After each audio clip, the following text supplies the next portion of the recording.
Okay.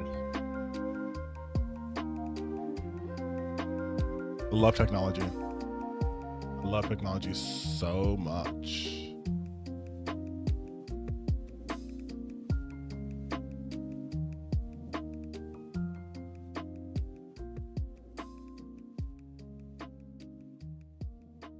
Okay, we can let this stop. We can let the lo-fi beats stop. Oh boy. I don't know what anytime I just want to do something super simple and easy. Technology's like, no. No super simple, no easy.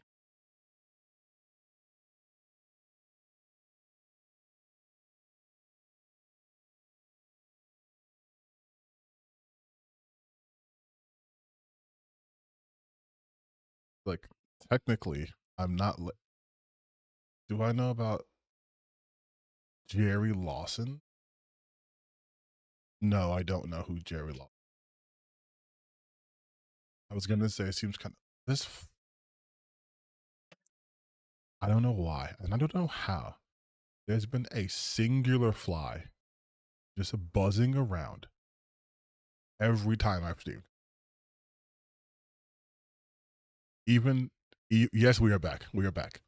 Even when I was recording my stuff, there was a fly that would not go away, and I don't know if it's attracted to my lights, whatever. Will not die, and I'm afraid that it's only getting stronger. Yes, welcome, you guys, to this random late night Saturday stream. Well, I shouldn't say random because I typically do stream on Saturdays. It's kind of like my day. Hi, hello, Staro. I wanted to start earlier, but once again, my computer had lots of plans for me today. I haven't done this in a while. No, last time I streamed was what? Like, I swear I streamed last weekend. Oh, let me check my shit. I can actually check. Yeah, my last live stream was July 5th. That was last week. That was last Saturday. Yeah.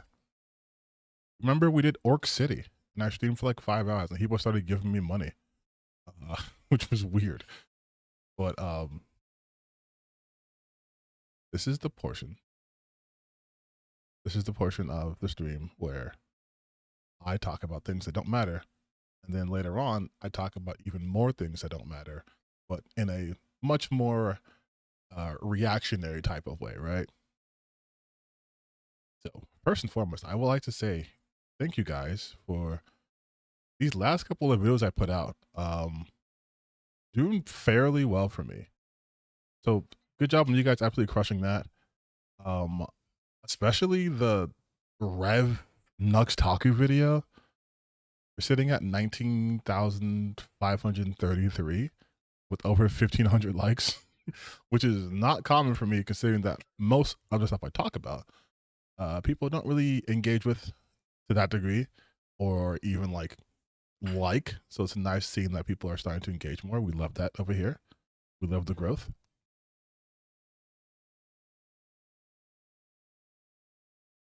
Jerry Lawson is the reason why we have it again. Oh, Jerry Lawson, the black guy, right? He created the first home console.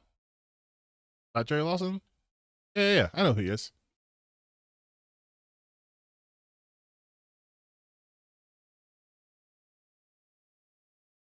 Yeah. I remember him. I know him.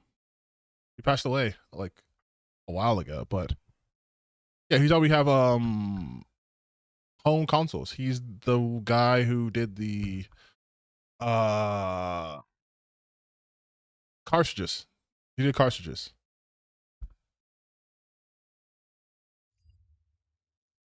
See, I know things sometimes. I'm aware of things at moment times and places. But yeah, we've done pretty well so far this channel week. Like some of my videos, honestly, some of the videos that didn't do as well, I didn't expect them to do well at all. Like the random video I threw about me being frustrated with Adam in Stellar Blade, or the Xbox layoffs, because that's like a super depressing news. And the Orc City one, but everything else is done a lot better than I thought I was gonna do. I think people are starting to find out who I am now. which does bring me to my first point of like hence the title of this, right? The weird lore about me. Apparently, there are some people who don't like me, which is fine, I guess. But never in my life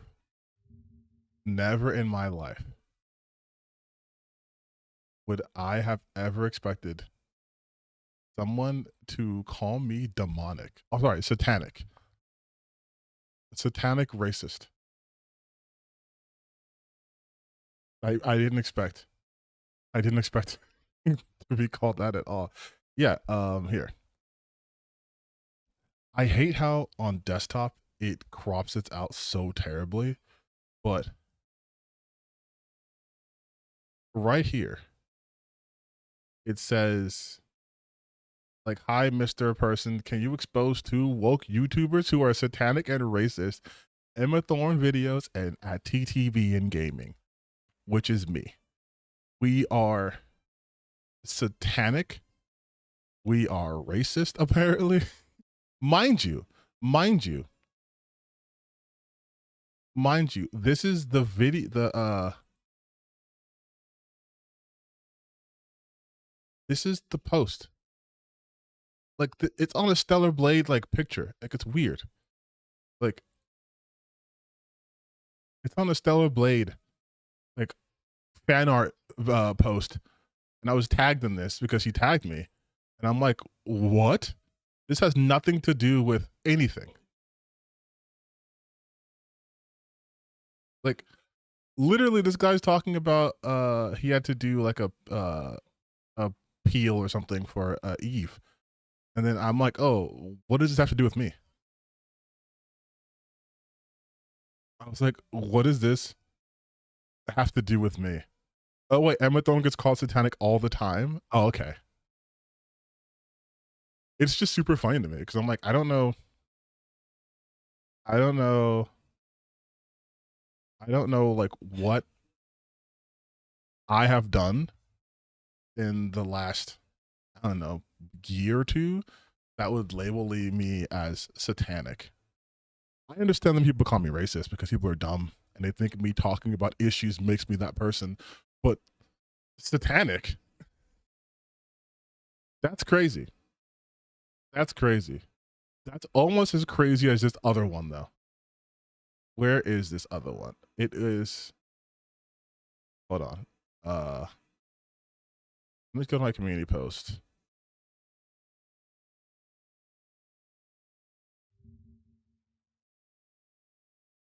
How does it do that?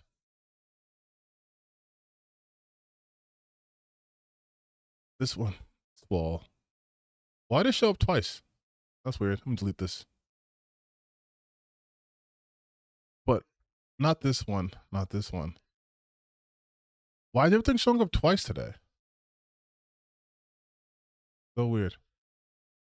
This one. Obviously, it's a bot, but it's so funny for me to be accused of being a white person. Like, do I need to once again? Do I need to once again?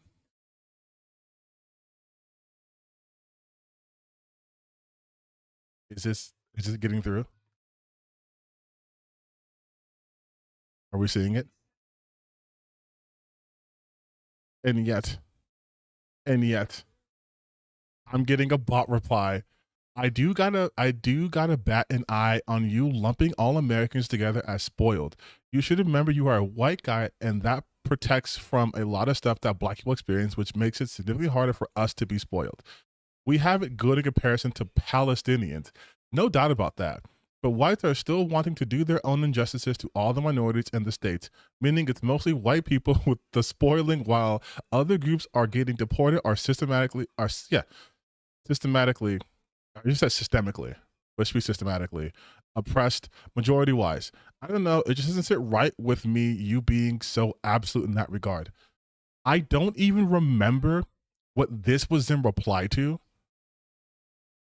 Like, I don't know what this was in reply to, but I don't think I posted anything here to make anyone think, well, am I doing the most dedicated blackface of all time? 35 years of this? Have I committed to the bit so hard that even I don't know if I'm black or not? I mean, I was a little lighter when I was a baby, but that cleared up. But maybe it didn't. Maybe I've just been super method acting for 35 years. Maybe I'm in too deep, you guys. Maybe I'm in way too deep. I can't get out. Like, it's so fucking funny to me. Like like I am the tall white nerd. I don't even know like the amount of or the combination of drugs someone has to be on to even leave that comment, especially because again, I don't even know where this comment is coming from. Like, I have no idea what the reference is this is. Like, I'm going through my posts on my channel to see like where this was from, and like I cannot for the life of me understand why I got that comment. Oh, but it was earlier today. It was earlier today. It was like at like 6.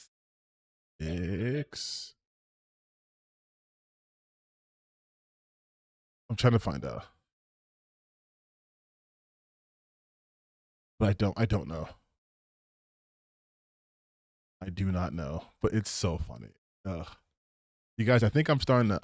I have to have made it at this point, right? If I'm getting weirdos talking about lore that doesn't exist about me, and also calling me racist and satanic, and wanting completely separate YouTubers to come expose me,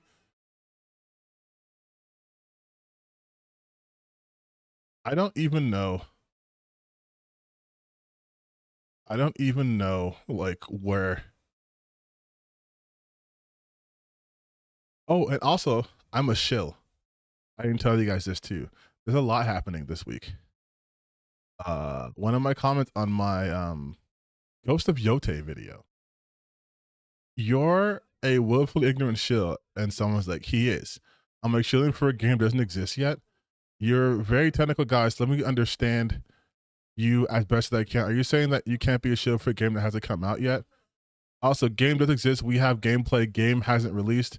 Says the willfully ignorant grifter speaking on something that isn't even out yet. Get someone. Someone is ignorant shill. Really, dude, you need to touch grass. My God, calling people a chill for a game that they enjoy grow up. Like, what are we doing? What are we doing, you guys? How am I a shill for talking about a game that looks good? I'm not being paid for all of this. Like, I'm still trying to find that comment. Like where it was. Yeah, it was on my Ghost of Yote video. Yeah, what the hell?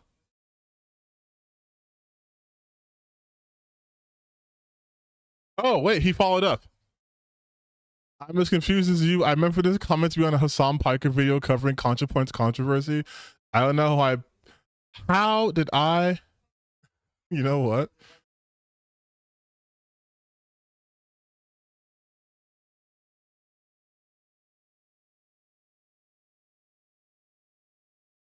To the channel, I guess. All right, because I was like, bro, what is happening? What is going on in my life right now where all this weird shit is happening? I don't know, you guys. I don't know, man. But apparently, I am a shill. I'm no longer white. I'm no longer white. Don't clip that out of context. So I'm a shill, no longer white, and I'm satanic and racist. And this has all transpired within 24 hours.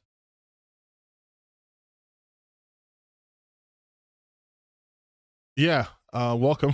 That's what you missed. Yeah, I'm a shill apparently because I like the way Ghost of Yote looks. So I guess that makes me a bad person, I guess. But all this hatred for Ghost of Yote it's never made sense to me. It's just culture war dumbassery. Everything collectible and every quest is PS4 and PS5 to come out at the whole thing again before Yote. I'm 7% through. You know what's so funny though about this whole thing? And again, I said in the video, which a lot of you guys watch, so thank you for watching. Like I was saying before, thank you guys for watching my stuff. Like, really, that one with the Rev and next, I didn't think that would be the one that caught on, but almost 20,000 people saw it. But I don't understand. Even though I made the video, I still don't understand the commentary about like, oh, it's more of the same. Don't you like the game? Like, don't you like the game though? Like, if I came out with like Red Dead Redemption 2, and then Rockstar's like, you know, we're making it Red Dead Redemption 3, and it's starring a new character. Like, would you be like, what, more of the same? Or like, hey, it's a sequel. It's a third game in the series. This is the second game in the series. And it's the second game in a series that wasn't even a planned series. Like, we didn't know there was going to be a second Ghost of anything. And they weren't promised it was going to be Jin Sakai. They were just promised another Ghost game after a while. But like, and again, I mentioned all this in my video, but we're live today, right? It's so strange to me that people are not seeing the potential of this franchise. Like, this could be their Assassin's Creed. Like, this could be their franchise. Sucker Punch can now be known for like, we are the Ghost of Tsushima studio, right? Like, why is this bad? I don't understand. Yeah, they were complaining about more of the same. And then they're like, this is more of the same. We should have just gotten the same main character. And it's like, no, this is a mantle. What would, and I said this before, but like, what would Jin's story be?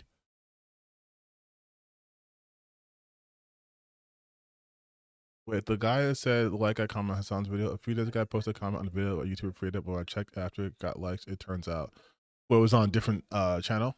I don't know, man. YouTube's weird sometimes. YouTube absolutely fucks up. Like, yeah, I don't know, dude. Someone's glitching something. It is funny that it was supposed to be a Hassan comment because like anytime I talk about like the right wing gamers like Asmongold and stuff, people always hit me with the Hassan Piker stuff. And I'm like, do you guys think my entire political outview is based off of what is Hassan Piker saying?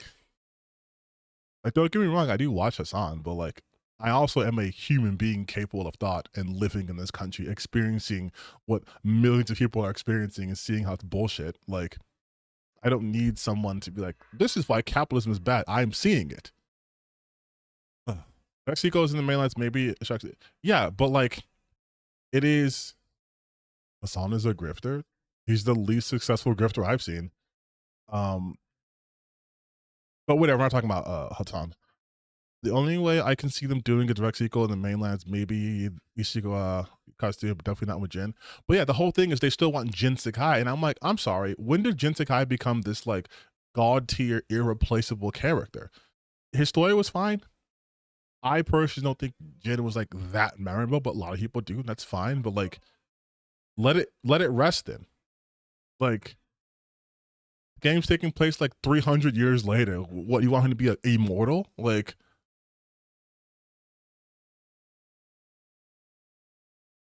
it's so strange to me.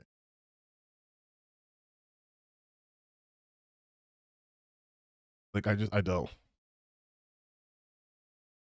understand that. Also, we're at 4.6 thousand subscribers. We might hit 5,000 subscribers by next month at the pace I'm going, which would be cool. Which would be cool. You guys are really starting to come out. I appreciate that. And my last video literally has 2,000 viewers. That's crazy. I always look at things as like subscriber to view ratio. So if I can get even half my subscribers to watch a video, that's amazing. So more than half, even better.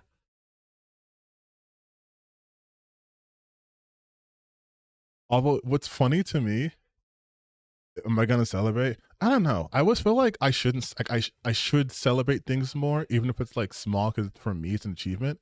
But then I'm just like, I don't know how I would celebrate. like,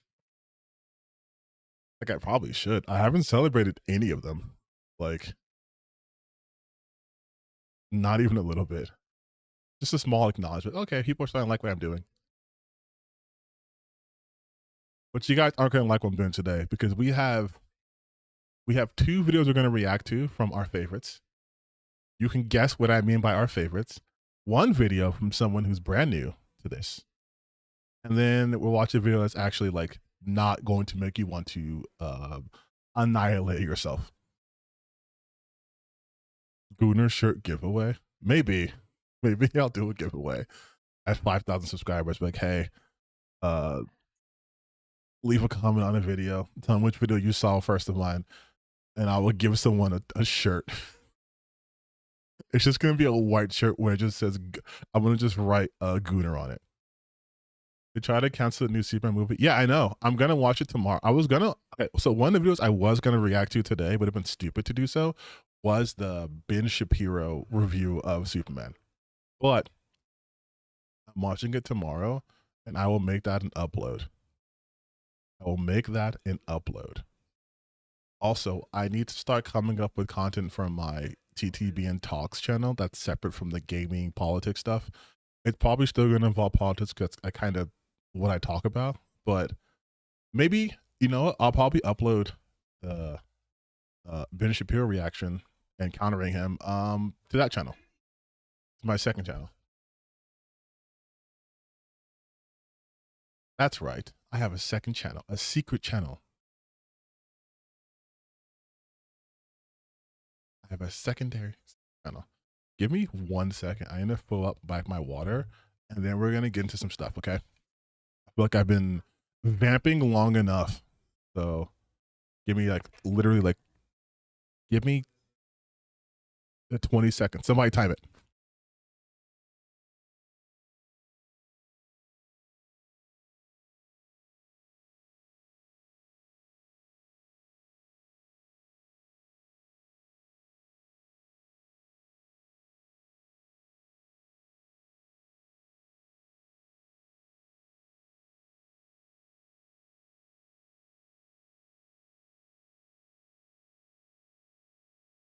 Okay.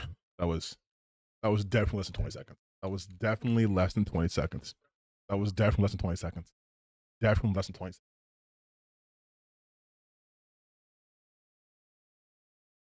Last, baby. All right.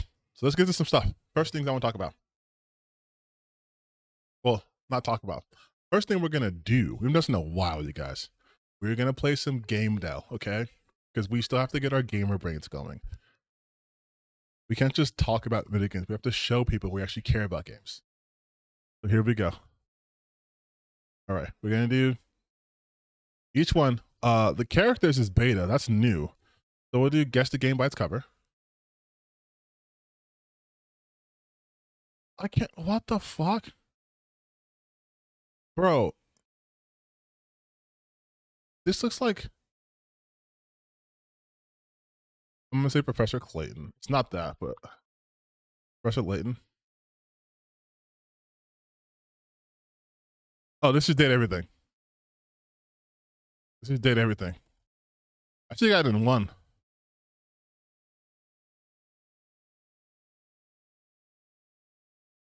My secret channel is secret, you guys. Once I start uploading to it, though, I'll make it not so secret. I want to diversify myself a smidgen. We should have got this in one. We got it in two. We got it in one. But to be fair, it's not like this is like an iconic game cover. This came out this year. Give me some slack. Artwork. Okay. This is a butt. This is a gun. I don't. This looks like a PvE, PvP type of game. I'm gonna put what was like Warframe 1999 or Soulframe? Oh shit! I don't know what this is. It's not Warframe, but I gotta put something.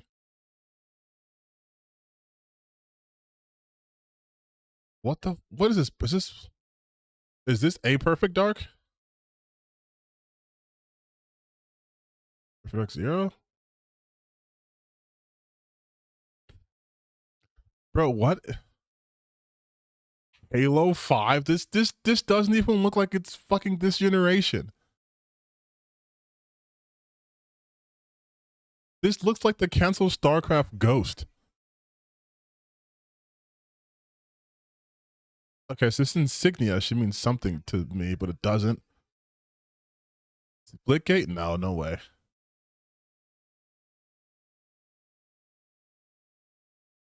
What's insignia? It's Unreal. Okay, it's not Unreal Tournament, and that'd be a waste of a guess. I don't know, man. Third person action. This looks like a football costume. Like it's a glowing football costume. Reminds you of Crackdown so much though. Fuck it, do Crackdown. Crackdown 3.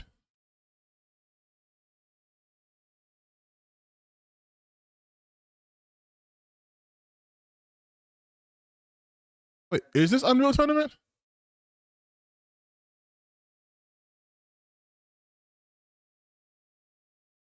This looks like a fake game. This looks like a fake game. I have no Doom something.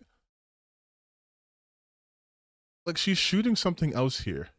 I don't know what this is. It's definitely a PvP game, but I have no idea. This looks fake. This looks like one of those fake games you see like on Law and Order when we're talking about gamers or fucking incels or something. I have no idea what this is. It's like shoot, killing floor 2. I don't know. They are literally showing me this monster, and I have no idea what this is.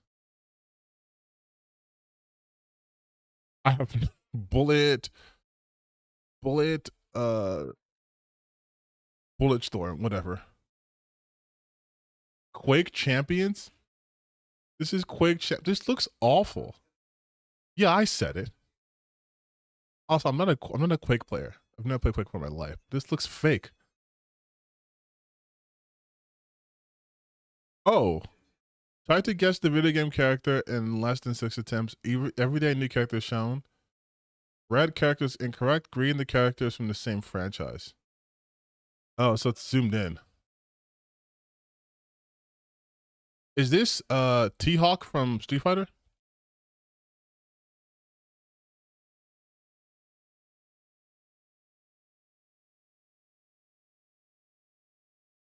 Oh, Nightwolf. Nightwolf, Nightwolf, Nightwolf, Nightwolf. Nightwolf, Mortal Kombat. Come on. There we go.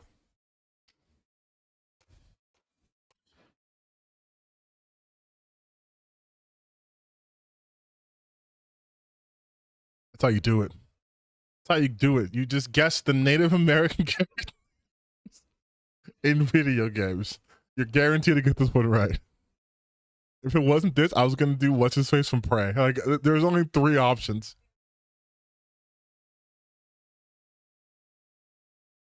Keywords: dark adult tribe murder torture.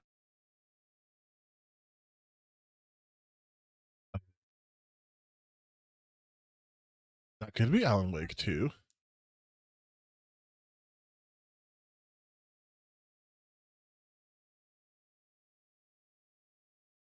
Okay, now. Scientists, insanity, dystopian, isolation, extinction. With tribes? Is it like what? Fallout? Oh wait, so it's not an adventure game. It's not on any current consoles. Insanity, dystopian, isolation, extinction. Scientist. Scientist makes me think of Half-Life.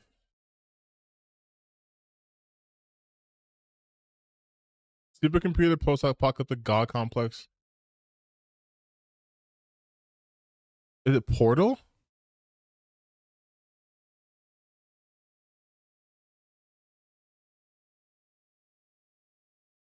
Nazi, occultism, physical abuse, sci-fi setting, more decisions, AI domination, god complex. I don't know what the voice acting clue means. Like, I don't get what that means. AI domination, Nazi occultism, sci-fi setting, Nazi occult. So it's not like Wolfenstein. AI domination, Nazis, physical abuse, moral decisions. Moral decisions and Nazis? Is it Wolfenstein?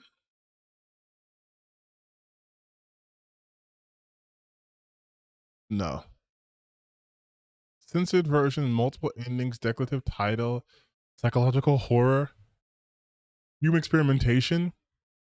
The Nazi thing saw me off. Nazi occultism, physical abuse, more decisions, AI domination. Censored version, multiple endings. Fallout? Let's do Fallout 3. Based on a book, point and click. Fuck it. I'm gonna just say I have no mouth. I must scream.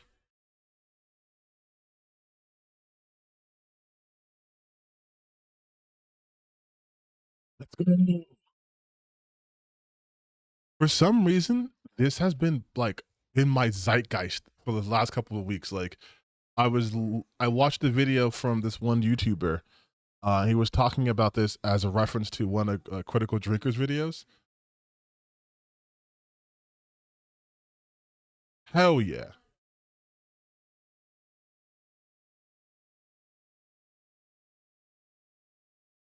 How you clutch it. How you clutch up. How you clutch up.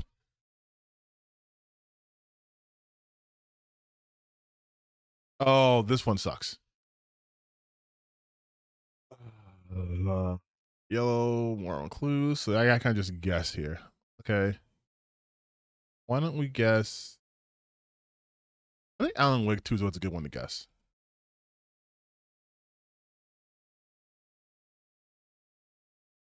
Okay, so it's older than 2023. Alan Wake came out in 2023? Really? Yeah, that's crazy. Okay, so it is third person. It might be single player. Might be an adventure game, shooter, action, horror, survival, third person. It's third person. Okay. Let's do Resident Evil 2. No, I think they came out.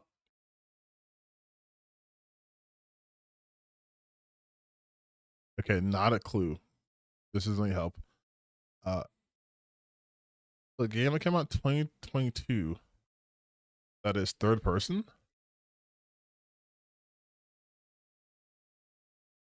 Okay.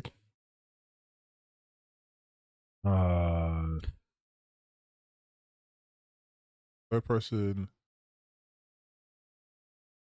What about?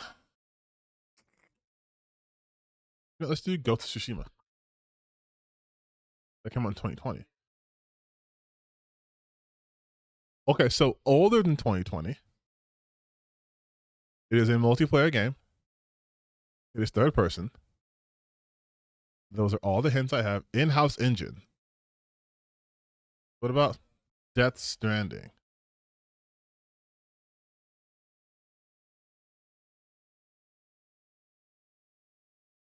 Oh, wrong year. Wrong year. Wrong year. Fuck.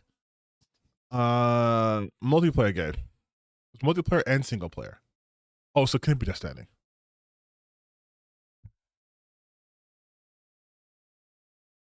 Multiplayer game that came out. Okay, let's see 2021. Came out 2021. That's multiplayer. Oh, let's try Elden Ring.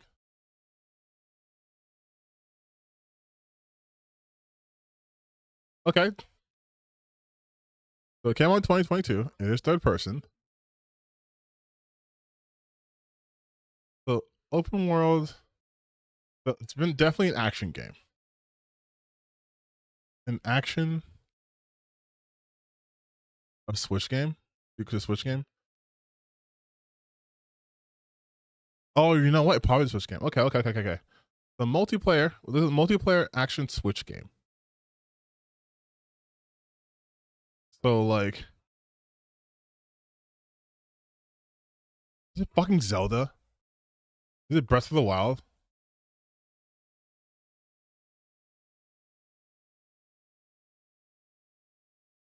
Uh, is it? Okay, so it's not been Tears of the Kingdom. Potentially, it could be Nintendo. It's definitely in house. It is possibly a new. Okay, so it's a Nintendo game for sure. Switch. What the fuck is a Switch game though? Let's do Xenoblade Chronicles.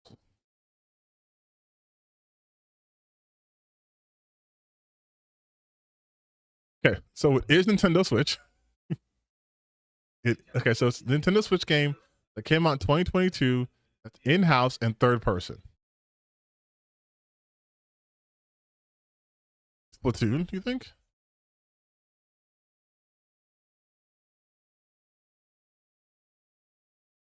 No, not Splatoon. God damn, dude, how many Nintendo games are there that are? Oh, I haven't looked at this platform. So it's not a shooting game, not a platforming game. It might be a role playing game, RPG. Okay, it's probably a role playing game, but 2022, 2022 Nintendo Switch multiplayer. I keep forgetting that part. Multiplayer role playing game. It's fucking Pokemon. It's gotta be one of those Pokemons. God damn it. There's so many of them. Oh my god. Pokemon Sword?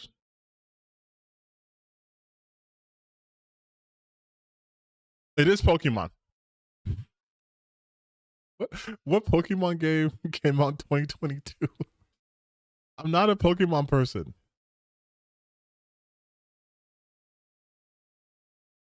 What Pokemon? Okay, so I know there's too many of them. It's one of the more recent ones. It's like what's the one with that fuck? It's like Pokemon what's that god's name? Pokemon not Mystery Dungeon. No.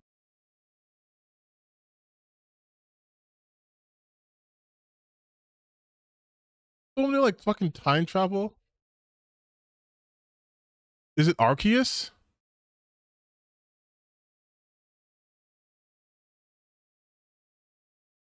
God, it was fucking Scarlet. God damn it. It's not multiplayer. I don't play Pokemon.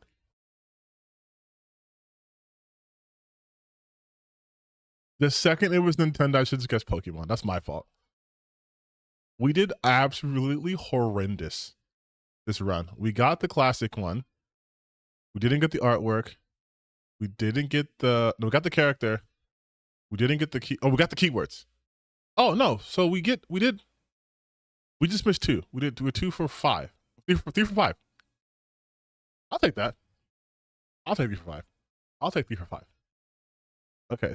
Now that that's gotten out of the way and I've exposed my absolute lack of Pokemon knowledge, we're gonna hard pivot to some just one news item today. Then we're reacting. Then we're gonna react. This is gonna be a shorter stream. Sorry. Not playing Pokemon. Listen, man. Y'all know how many games I be playing? All right. Now, do I have Nintendo Switch? Yes, I do. But I haven't used my Switch in a long time. And the Pokemon series are just hard for me to get into. But. We're gonna switch to some news, and then we're gonna do some reactions, and then end on like a positive note. Positive note-ish. And the news for the day is what's happening with Subnautica 2. Because this is the perfect distillation what I'm talking about when I say your favorite games, the gaming industry you love so much, is going to get worse because of capitalism, because of corporate greed. Things are going to get worse, and it's not to do with wokeness, right? It's always been the bottom line. Subnautica 2 publisher Krafton blames leads for delaying statement, saying they abandoned responsibilities. Per Krafton, the 3 removed executives allegedly would have been eligible for 90% of the $250 million bonus promised to staff.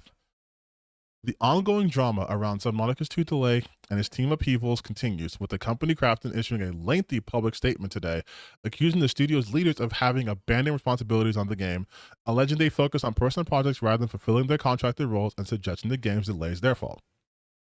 In a published statement sent to the press, which we've reprinted in full below, Krafton claims it's made multiple requests to Unknown Worlds founders Charlie Cleveland and Max McGuire to resume their responsibilities as game directors and technical director, respectively, but claims they both declined. In particular, following the failure of Moonbreaker, Krafton asked Charlie to devote himself to development of Subnautica 2. However, instead of participating in the game's development, he chose to focus on a personal film project. The statement reads, Krafton believes that the absence of core leadership has resulted in repeated confusion in direction and significant delays in the overall project's schedule. Am I getting a Switch 2 in my future? I don't know. I haven't really thought about getting a console. Also, this shit costs money. Like if I was in a position where I was like such a content creator where I'm like, I'm getting shit for free, or I'm making like thousands of dollars off of YouTube, like, yeah, I can use that for my gaming expenses. But I still have a 9-to-5 job at work. So I gotta be careful with how I spend my monies. Krafton also makes reference to a reported $250 million bonus that was promised to the development team, which would have paid out just a few months from now if it hit revenue targets. Per Captain, 90% of this bonus was intended to go directly to Cleveland McGuire and former CEO Ted Gill prior to their removal from the project. The statement concludes that with Crafton promising fair and equitable compensation for all remaining Unknown World employees, and we reaffirm our commitment to provide the rewards they were promised. Okay, so now here's the thing. Here's the thing to me. I do not think this is Crafton's first time, like, in some bullshit, right? This one says, Crafton confirms Subnautica 2 leak showing that the publisher wanted more content for the early access launch, leading to delay and leadership ouster. It's supporting evidence of Crafton's narrative, but still not definitive. Lead to Kotaku, the Crafton developer analysis recommend to enhance the content volume and level of polish. Recommend to enhance the content volume and level of polish before launching. The delay has been the primary direct dispute between former Unknown World singing leadership Charlie Cleveland, Ted Gill, yada yada. While the game includes a variety of content, it currently lacks the freshness and volume expected of a sequel, reads a summary on the first page. Second slide, Captain's 5 issues was lacking. And his 2025 build versus target access launches. Okay. 2 fewer biomes, 1 less Leviathan, a missing vehicle, a removed game mode, and 1 narrative delayed with about 6 hours of content cut. Compared to the originally planned early access launch specifications, the current target content volume has been reduced or adjusted across various elements such as biomes, creatures, equipment, progression, and features, reached part of the Crafton assessment. Due to a gap between the current state and the content volume assumed during the initial launch planning, it is necessary to reassess the release timeline and the roadmap.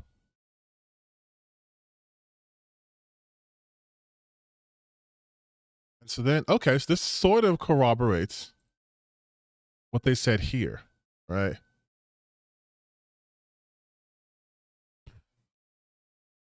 But here, Subnautica's entire leadership team was replaced last week with former Striking Distance CEO Steve, owner of Crafton, and the gay was delayed to 2026. The replacement came as a shock to Cleveland, who claimed in a Reddit post shortly after his removal that Subnautica 2 was ready for early release and that the decision was in Crafton's hands, and saying the decision to remove him and other leaders stings. Okay, here's now obviously, I have no insider information. I'm not gonna lie to you guys and be like, I know exactly what's going on. Okay, I have no idea. But it does seem sort of weird that they were saying that this game's not ready to launch in early access because it doesn't have everything ready. I think at this point, especially for a game like Subnautica where we know their history, they probably could have launched with that stuff and then just added it because it's early access.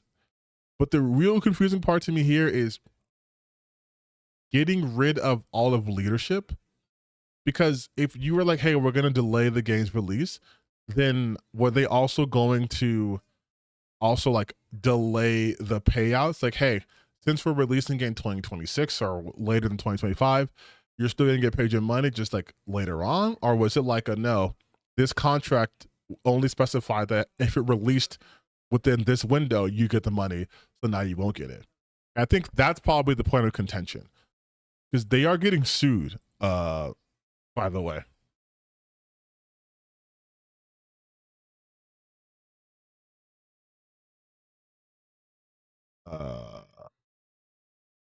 Via The Verge. Subnautica 2 has been at the center for a contentious debate between leadership and its developer Unknown Worlds. At stake, a $250 million payout promised to Unknown Worlds that still hit certain revenue targets by the end of this year.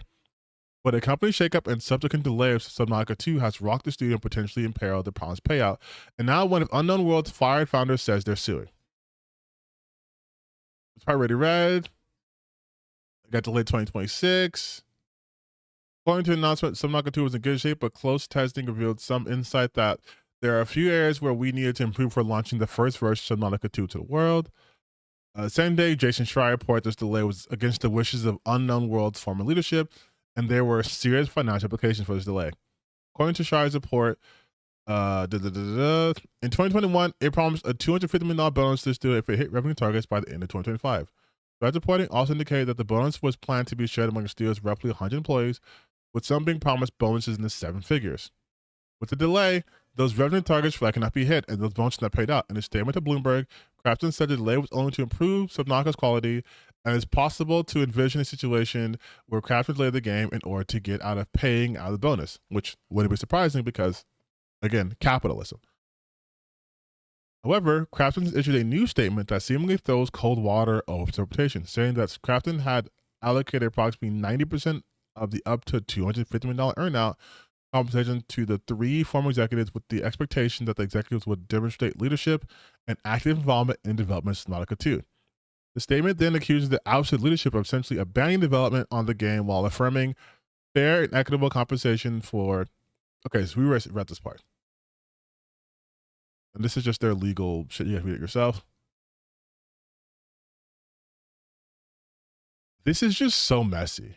This is just so messy. Like, I truly have no idea what's going on here. I don't know if these guys did just abandon the project. I don't know if Captain being a big company is just like, we'll just say that they did. But ultimately, Subnautica 2 is not releasing this year in early access. It also sort of feels like maybe they're trying to do too much for early access then, because that's like what they're saying. They could basically release a full game, no? Like, I'm not going to chide anyone for not releasing a half-finished game in early access. But at the same time, it's like, this is early access. No one's expecting a fully polished game upon release. That's the sort of double-edged sword of early access. You get to play a game and help with its development by giving feedback. I don't know, man. $250 million. I mean, if it still goes to the majority of the employees, except for the 3 guys who got fired, I'm okay with that. I don't know why they got fired truly, but like, if they're no longer at the company, then I guess they're no longer entitled to that compensation. But if the workers don't get it, then, you know, it's fucked up. But I guess we'll see. I guess we shall see. Also, I just thought this is funny. I thought this would be funny. I haven't watched this yet. But it says, Tectone coasts and sees after the internet sabotage his prospective collaboration with Mr. B. First off, it's kind of hilarious. Yeah, guys. Fucking Tab King over here. Jesus Christ. Me when I find that good video. Like, god damn. That's 1 billion tabs. But if you aren't aware, Mr. Beast wrote a tweet talking about, if you want to be a part of like the biggest creator collab ever on August 1st, DM me. If I don't follow you, just like respond here. And then Tectone was like, I think Feastable chocolate is great. No fucking spine, dude. No fucking spine at all. So let's see what happened. Let me check here real quick. This like got 18,000 likes of completely defaming my name, of completely Oh, it says Mr. Beast collabing with the LeBron James of rape. Oh my god. Oh my god. Which, to be honest, is kind of hilarious. Yeah, guys, this is the new thing that I have to overcome. This quality is dog shit. Me for no reason whatsoever. He says no reason whatsoever. He says they're calling us for no reason whatsoever. For no reason whatsoever, right?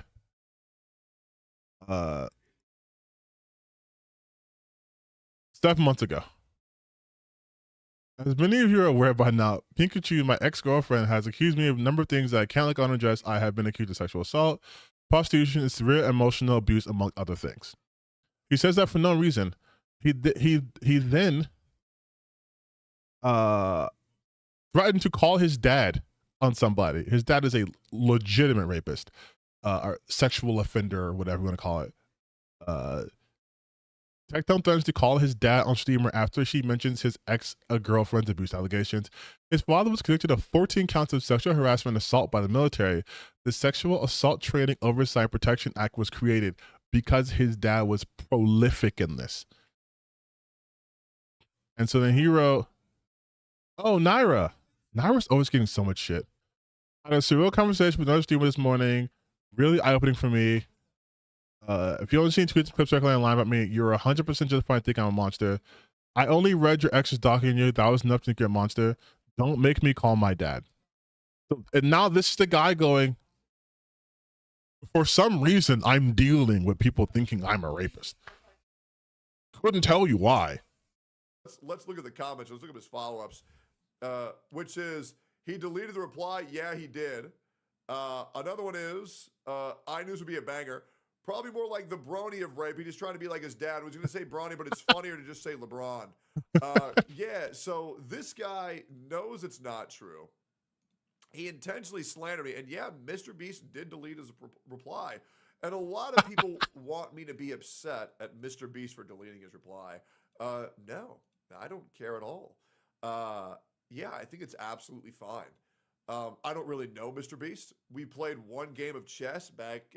This is me when I don't care. This is me when I'm not upset about this. I talk about it for 3 minutes. Hog Champs 4. I bring it up. But yeah, I mean, if he doesn't want to coordinate with me for this event, that's totally cool with me.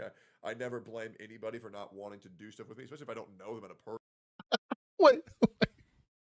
I like how he's like, nah, dude, I don't even know Mr. Beast. Like, you know, we played one game together, but like, it's totally cool if people don't want to do things with me.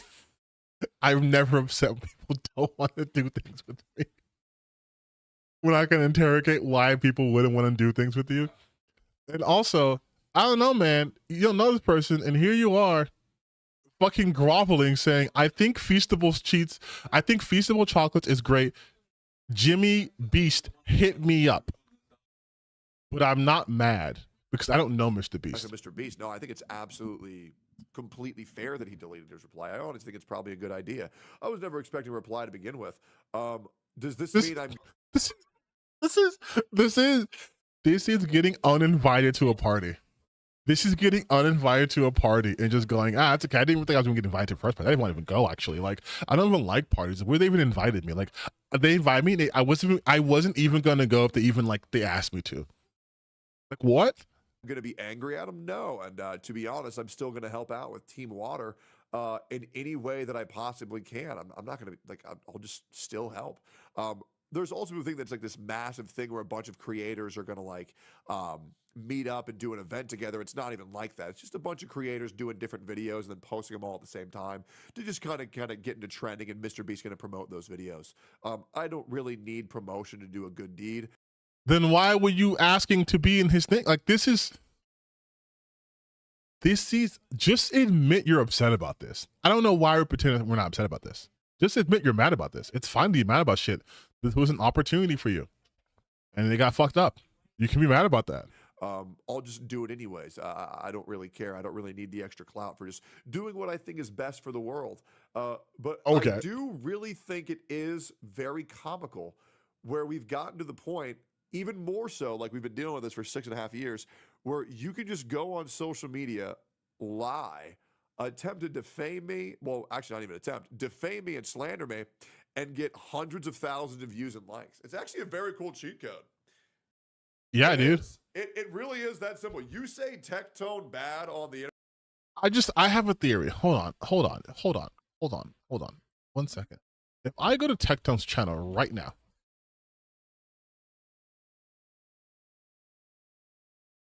and let's just go to his video, go to his channel. I feel like he Asmongold just called out Hassan hard. Lawyer predicts disaster for Hassan. R word TikToker tried to ruin a viewer's life on stream. Hassan thinks she's a victim. Bro, how many Hassan videos are you gonna have? Oh my god. Women be crazy. Hassan crashed out. Lawyer of a truth. This is sad. Asmongold versus Hassan, the baldest man on earth. Giga's making an anime. Lobo took my advice and apologized. Another Hassan video. Pokemon once again fucked up. Ludwig called out Asmongold, big mistake. Streamers disgust me. That's a self-report.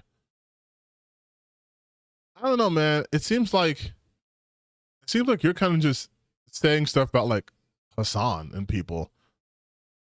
But I guess that's a cheat code, right? Like you said, Ludwig is a rat. I mean, it feels like worst woman on Twitch cries at consequences of her own actions. Like, again, this is Mr. Beast fucked up again, and yet you want to subscribe with him. What's crazy? This seems their lives are falling apart. That's not even true. Teachers losing it over students cheating. This is a joke video, by the way. It seems like he kind of does what he says. That like it's just you can just say shit. The song's delusional. The song thinks she's the victim. Calling someone an R word. Lawyer predicts disaster for her son. By the way, this lawyer they're talking about, legal mindset. The dude was caught sexting a minor and fled the country. So I feel like maybe we don't. Also, it's so funny that he's just a little Asmongold clone. Like Asmongold goes full on political, so fucking Tectone wants to start doing like political shit. Like their response was diabolical. She's not even involved in. It's so funny to me, dude. Like all the grifters are doing the same thing. They're all just doing the same thing. And he's hitting the fuck Hassan button so hard because those things are giving him views. Like 376,000. 323,000. 275,000. Oh, the other one's not even close. Like, no wonder he's been posting about Hassan for like a month straight. 3 weeks ago. Damn, dude. Every week? Hassan is back and it's bad. Every week? No. Okay, let's go 4 weeks ago. Yeah, Hassan. Okay, let's go a month ago. Hassan. Okay, let's go 2 months ago. Surely. Hassan again 1 month ago. Oh my God, bro.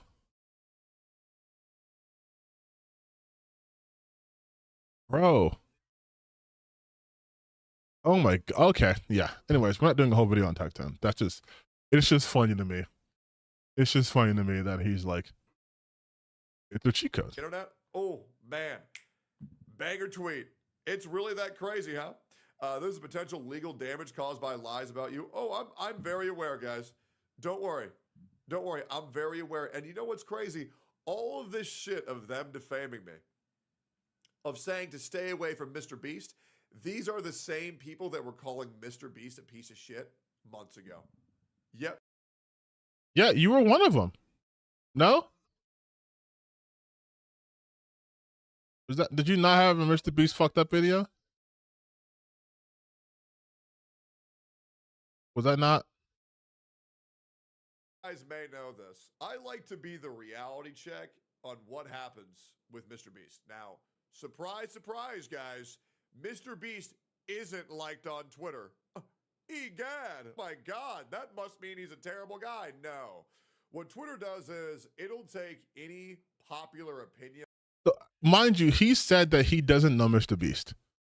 So this is incredible glazing. From any subgenre and then make it a mainstream opinion. Like, for example, I got shit on in Genshin Impact, which is a huge Twitter community. And now everybody treats me like I'm the fucking boogeyman on Twitter. When everybody knows I'm bad. Like, I kill people. Like, I eat children. Like, sure, I set orphanages on fire. You know what I mean? But, like, I'm not really that bad, right? It's a blatant exaggeration. Okay, anyways. Mr. Beast. I love talking about my best friend, Mr. Beast. Now, if you have a Twitter account, I'm very sorry for your loss, but you probably might notice that Mr. Beast isn't really liked on Twitter.com very much, especially recently because Jacksepticeye basically made a tweet directly attacking him. Now, one thing you might have noticed insane. I would show up. Does he their add? time, and I appreciate their service. I'm not going to say I'm never using AI for some bullshit, some fucking Hayao Miyazaki AI reprint that you want me to pay $1,000 to you for when I can press a button and get that shit in 5 seconds. If you want me to pay you for art, Jesus then Christ. you better make art that cannot be replicated with AI, or do what a lot of artists like Bale CXI is doing, which is porn, by the way. Don't look that up if you're a youngin'. They use AI and then they go and they adjust it to make it look better. And Jesus Christ. I cannot watch his videos. What the fuck are we talking about? Either create art that cannot be imitated by AI, which means if you're an artist, don't ever upload your art apparently, or use AI, which is stealing from you and other artists, but then adjust it. What is then stopping someone from then just running that through AI? I can't. We're not doing a tech tone react, by the way. That's just, I wouldn't make you guys suffer If you're like watching that. this video, I'm gonna make you guys suffer in other ways though. Rev says Dutch, Jesus Christ. Here, this is I thought funny too. This setup here is fucking cut probably as a long hair girl. hold on. The setup here is simply getting a haircut. Okay? The setup here is Aspen Gold getting a haircut. That's the setup. That's it. As a long hair girly, please do something with whatever's going on back there. Yeah, I need to fucking cut probably the tips of my hair because they've turned into basically dust. I just don't know really if I want to do that because it's like you know, I gotta fucking like Jesus Christ, you know what I mean? Oh fuck. And so Wait, I don't know hold if on, I really wait, want is to the get audio shaved, back? bro.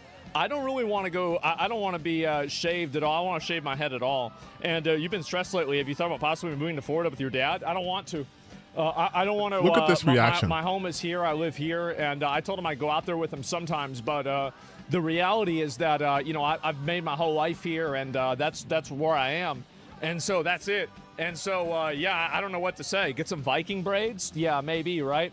But, yeah, I mean, I might stream over there. I'll have a setup over there maybe whenever he moves. But other than that, I'm not really looking to move or do anything crazy like that. I mean, the truth is that, you know, I just don't really, like, I just want to be free to live my own life, right? Like, that's all I want. That's all I ever wanted is just to be able to live my own life and do what I want to do.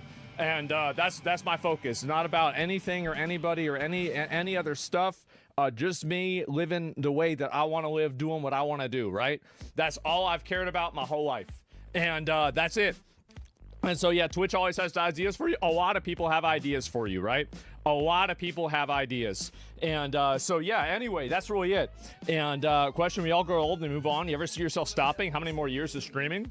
How many more years of me streaming? Jeez, what a... Mind you, all of this was just cut your hair. He literally was like, he needs to get a haircut. He's like, listen. As a long hair girl... Also, what is he? Is he jonesing? Why, bro? Like, like, please do something with whatever's going on back there. Yeah, I need to fucking cut probably the tips of my hair because they've turned into basically dust.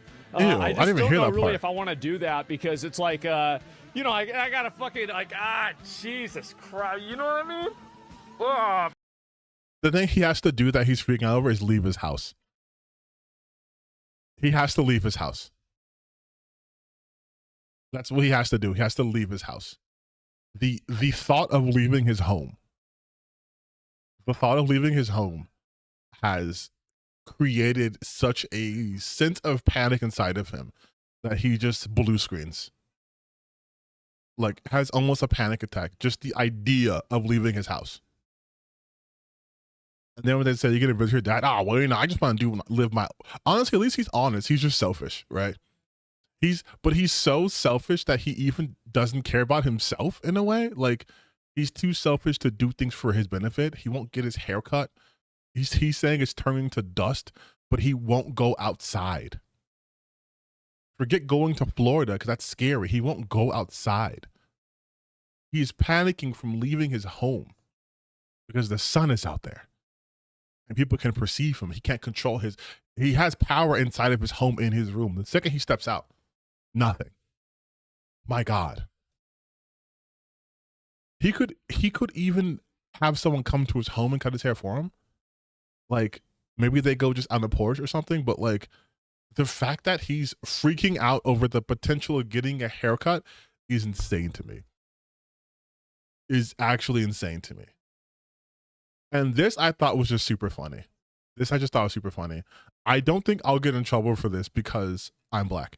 But someone, so like one of these VTubers were like, oh hey, we're gonna do a VTubing alliance group, and it's just like a bunch of Nazis together, right? And this person wrote, nice, really great team y'all got there. I like it when they group up for us so we can just blacklist in one fell swoop.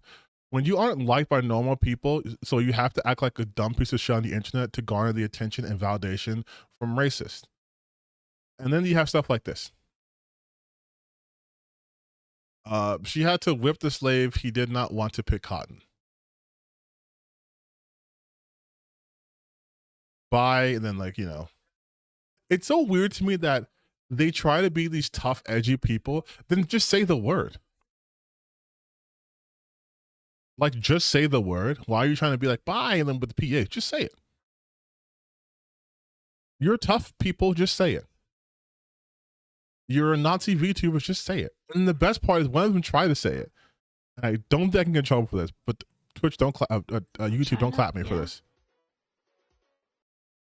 You're about to hear someone whose heart is 100%, 100% not in it. Okay? You're about to hear someone who probably has someone next to them in the recording space and have to be really quiet. So I'm not going to say anything because this is, now mind you, the volume is on maximum here. You know what? I will turn it up just for a second on my desktop. I'll turn it up all the way, okay? I'm going to be quiet. Very nice. Genghis Khan, yep. It's about China, yeah.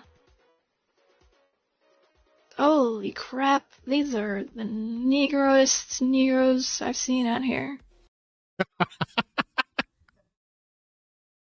They can't even, hold on. They can't even say it. Very nice. They can't even say the N-word. They can't even say it. They said this is the Negroist Negroes. Like, you can't do the whole I'm gonna dress up as a Nazi thing and then if you're gonna dress up as a Nazi and be a piece of shit on the internet, you have to kind of commit, right? Like, could never be my goat, Synthetic Man. Could never be my goat, Synthetic Man. They could never reach him. They could never be my goat. He does unmasked racism. He doesn't care. He doesn't have a VTuber avatar. He has his face out there. He is saying the most anti-Semitic, bigoted, racist you can think of, super homophobic, but he's doing it for love of the game. There's no heart in this racism here. This is like someone saying the N-word online and then going around in front of like 20 black people trying to say it, and they're just like, like, you're wearing an SS outfit. Why are you so afraid now? Why are you so scared? Why are you so scared? Like, you're wearing the outfit. You're wearing the outfit. Listen, you wrote it here. You wrote it here. I mean, you did the accents, but you wrote it here. But when you had the opportunity to say it, you sound like an 8-year-old. Genghis Khan, yep. It's about China, yeah. Holy crap, these are the Negroes I've seen out here. Even the VTuber, Very even her nice. Genghis VTuber Khan. avatar looks so nervous saying it. And I don't know shit about VTubing and rigging and all that stuff too, but this looks like shit. If you're watching your VTuber, let me know. Is this a shit rig? Like, I've seen a couple of VTubers and this looks like garbage. But like, that is, but like when you're doing it for the grift, right? You're doing it for the grift. You have to commit to it. You can't half-ass this. If you're going to be a terrible person, you can't be a part-way terrible person when you're wearing an SS outfit. Like, you have to commit. There's no heart there.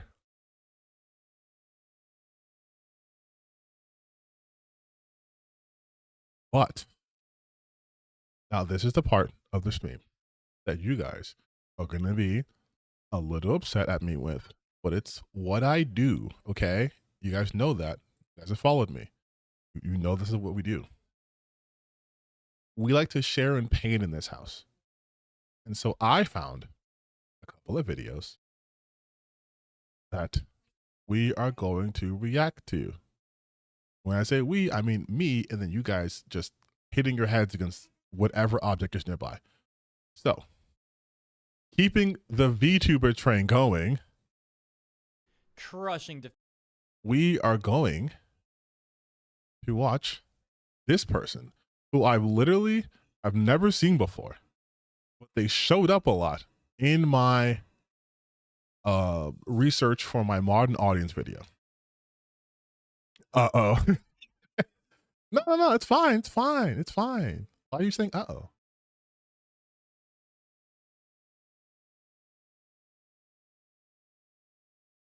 Okay, so this is Hero Hey, right? Hero Hey?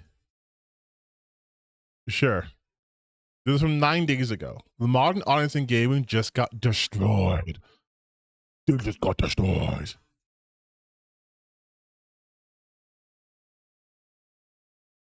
Let's see how destroyed the modern audience is.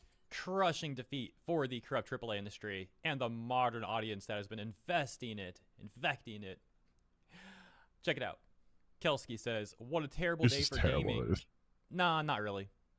Goes on to say, Microsoft laid off 9,000 plus people, multiple studios shut down, multiple projects canceled, Halo Studios issues, Battlefield 6 issues. So I do want to see how they're going to try to spin this as this is good for video games. Actually, I love it when 9,000 developers no longer have a job, multiple studios and multiple projects are canceled.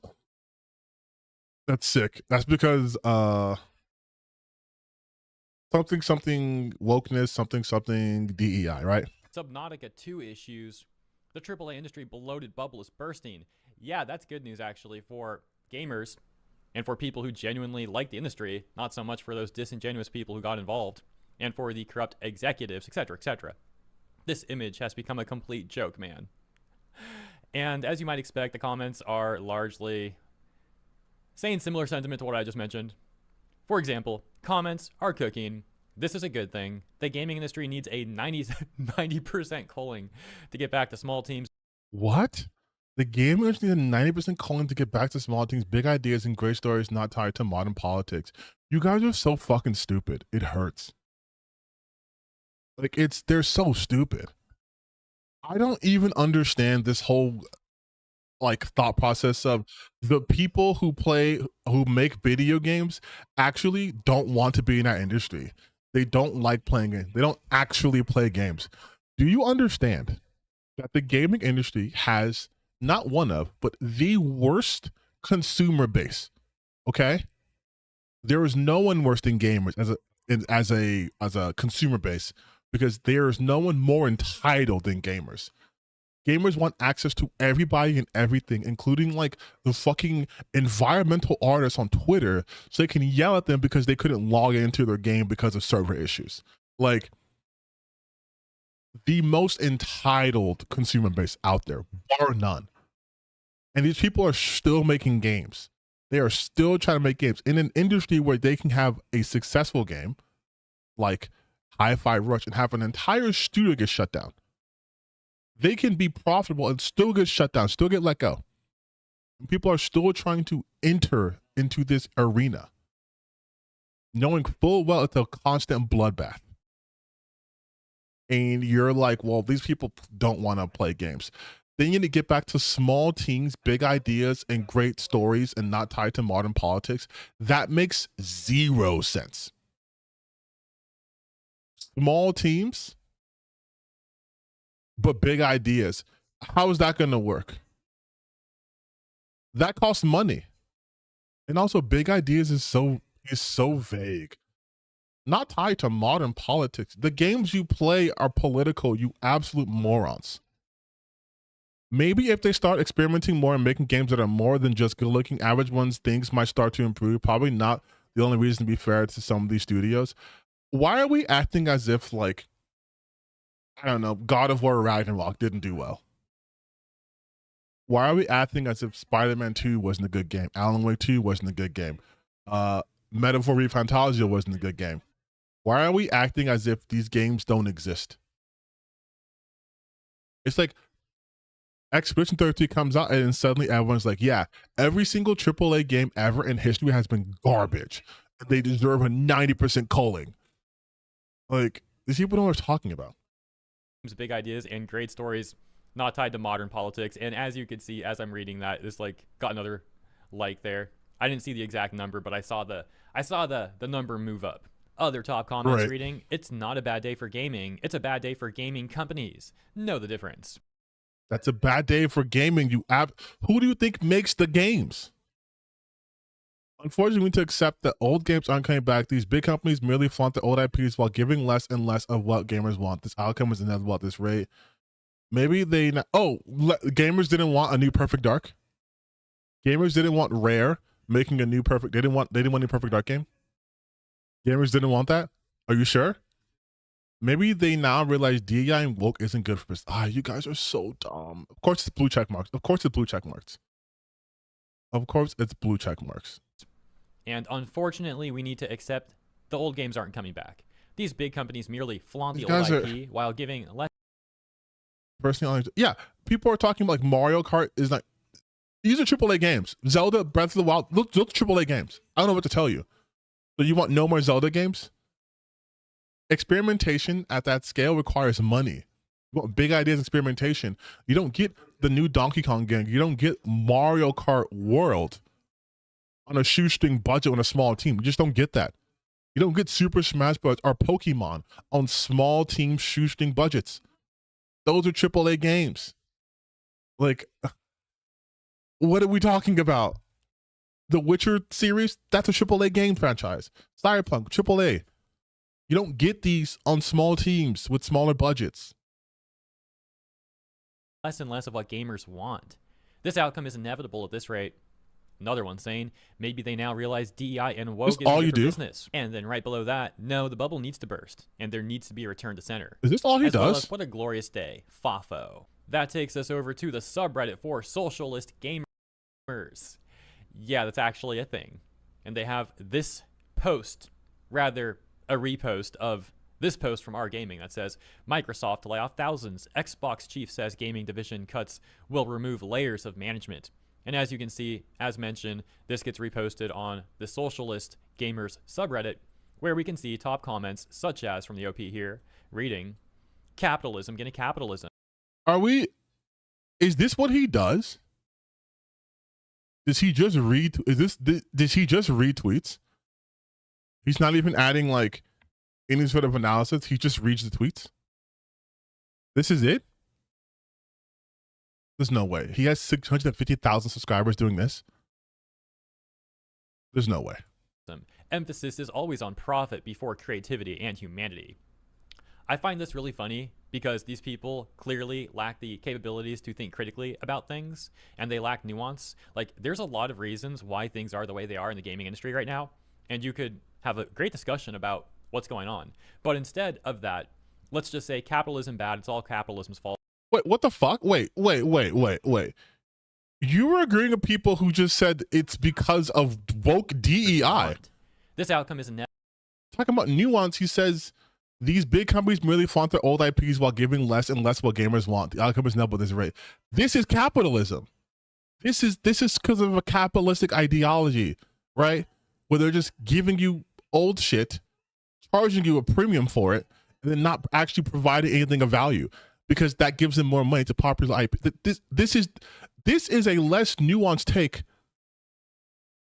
than saying capitalism is going to capitalism. Emphasis is always on profit, creativity, humanity. That is literally the same thing as saying these old IPs are giving less and less of what gamers want. That is the same thing as saying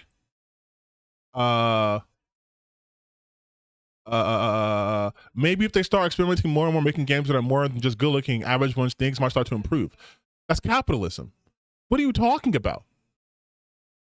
You can have a great discussion. You are not capable of having a great. What is happening? How do you have an audience? Where we can see top comments such as from the OP here, reading, capitalism getting capitalism. Emphasis is always on profit before creativity and humanity. I find this really funny because these people clearly. How many subscribers does he have? He has 650,000 subscribers. How? Capabilities to think critically about things, and they lack nuance. Like, there's a lot of reasons why things are the way they are in the gaming industry right now.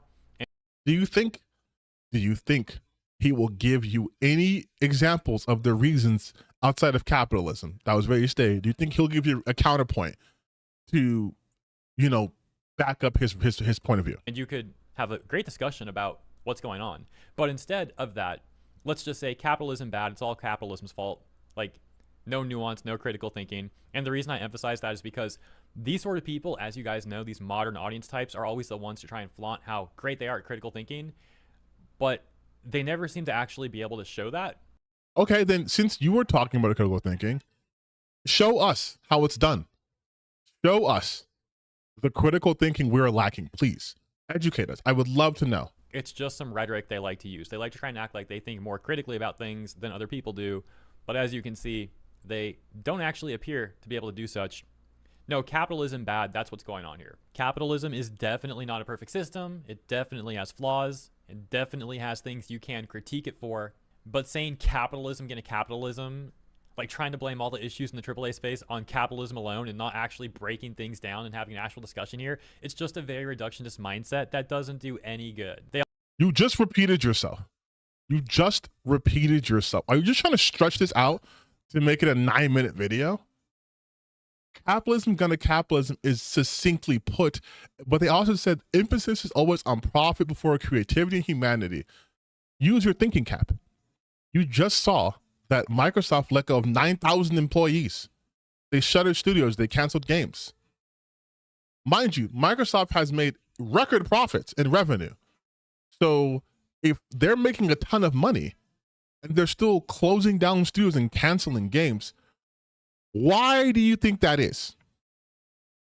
I would love you to actually be able to answer that, but I know that you won't, because you cannot offer anything other than just saying these people lack nuance.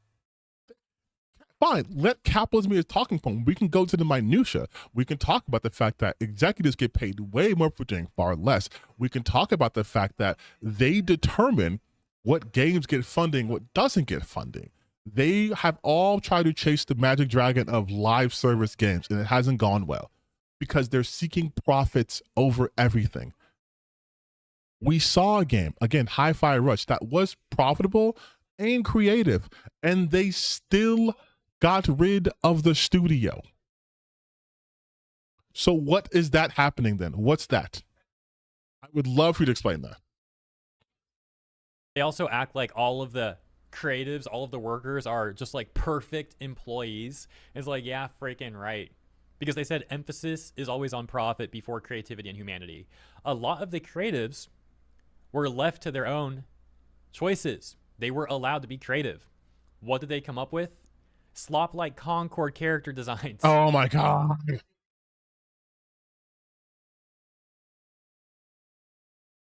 Do you think Concord was a fucking Microsoft property? Do you think Concord was from Microsoft? We are never leaving Concord. We're never leaving Concord. We're never leaving Concord. They might as well bring that game back. Honestly, listen, bring back Sony, bring back Firewalk Studios, bring back Concord.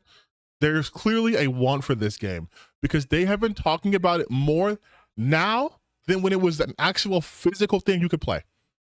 What does Concord have to do with this? They also put out, if we're just being generic and talking about creative people in gaming, they put out Expedition 33. Since we're just throwing games that have nothing to do with Microsoft, they put out Expedition 33. They put out Doom Eternal. They put out Death Stranding 2. They put out Elden Ring Shadow of the Urge. They put out Elden Ring Night Rain. Creatives did that. So what's your argument? God, people are so fucking stupid. 650,000 people go survive this person. Unreal.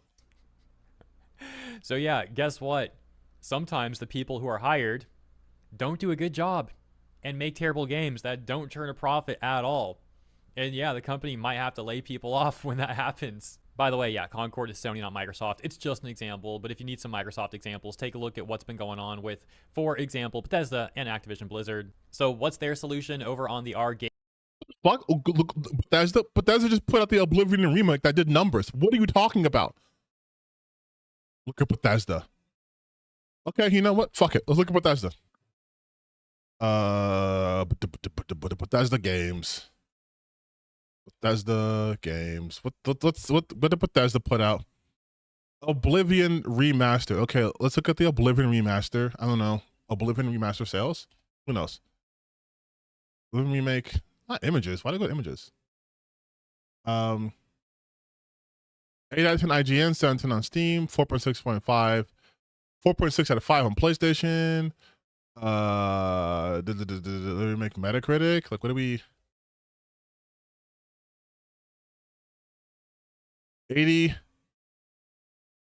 on all platforms, 80 on PC, 82 on Xbox, 82 on PS5. If we're not talking about fucking sales, I don't know what metric we're going by here, but like the game reached 4 million players 3 years after release, with a peak of 260,000 concurrent players on Steam. It's perfect in May 2025. The game became the 3rd best-selling game of the year in US by dollar sales, while excluding downloads from subscription services like Xbox Game Pass. So what are we talking about? Starfield? Okay, let's look at Starfield sales.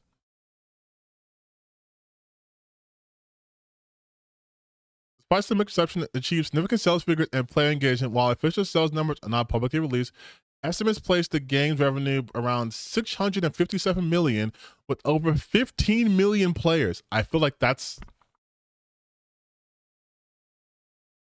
Look at Bethesda. Okay, we looked at 2 games. Let's do Doom Eternal. Or Doom the Dark Ages. That's the most recent one, all right? Let's do sales.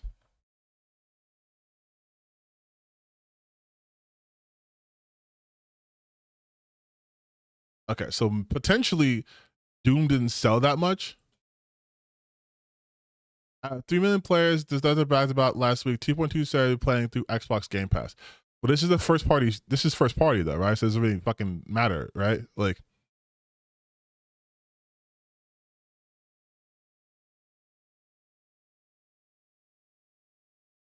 okay. Which unlikely to sit well to the students investors. The students investors is fucking Microsoft.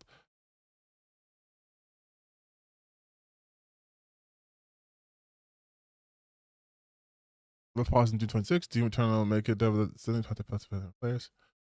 So I will say this. Okay, I will give them, just for be fair, I will give them Doom. I will give them Doom the Dark Ages. I will give them that Doom the Dark Ages flopped, even though it's the biggest launch in its history. I will say it's flopped. Okay, that's 1 out of 2 games, and one of them made almost $700 million, and then the other one had 4 million after 3 days of its release. So again, I don't know what he's talking about. Like I don't know.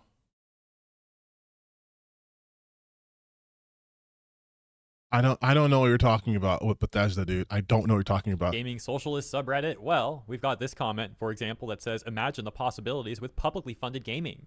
If developers and coders were just given a budget like NASA, I think they could work wonders. Yeah, every gaming studio, we just need to fund them the equivalent of the NASA budget. That's totally reasonable. That's I can't even, bro.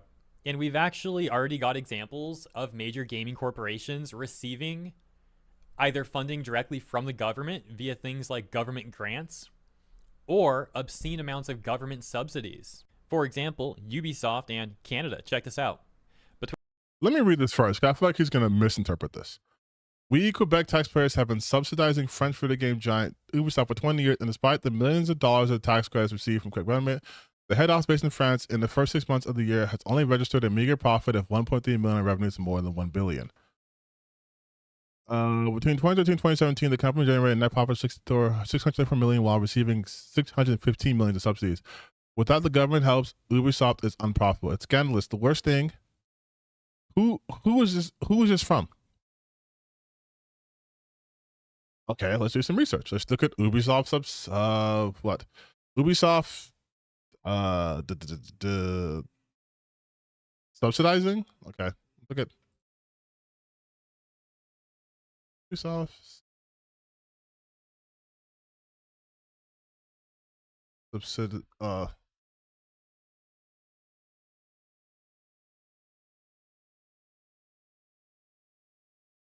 take a Quebec.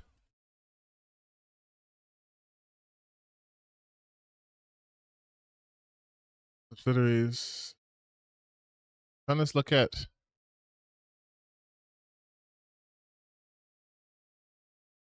subsidize, sorry.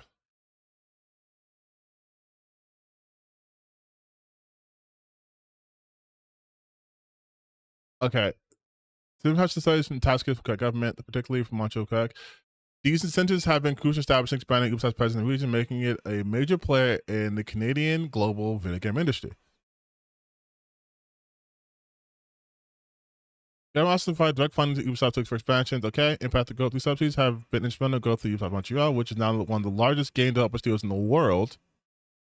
While they subsidized have been beneficial for Ubisoft and the province, they have also been criticized for potentially favoring large foreign-owned companies over small local studios, living at the expense of Quebec's taxpayers. Okay, this is from 2019, not that recent, but this is it. This is the article he's looking from. This contributes to the creation of wealth and jobs. This is just not true. In general, subsidies. So this is just.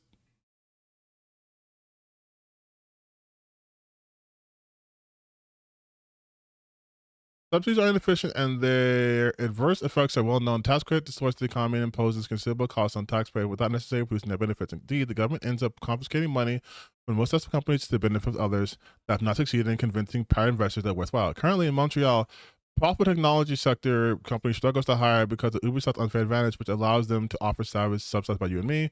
The government record when it comes to choosing winners and losers is not impressive. Instead of deciding to give the money to company X instead of company Y, the government should eliminate this kind of subsidy and use the savings limit to reduce the tax burden for all companies. They could then focus more on their primary mission, which is innovate and create wealth, not curry favor from politicians. Listen, I'm not going to attack someone for not having the biggest, support for fucking huge corporations. I mean, more power to you. But this doesn't really.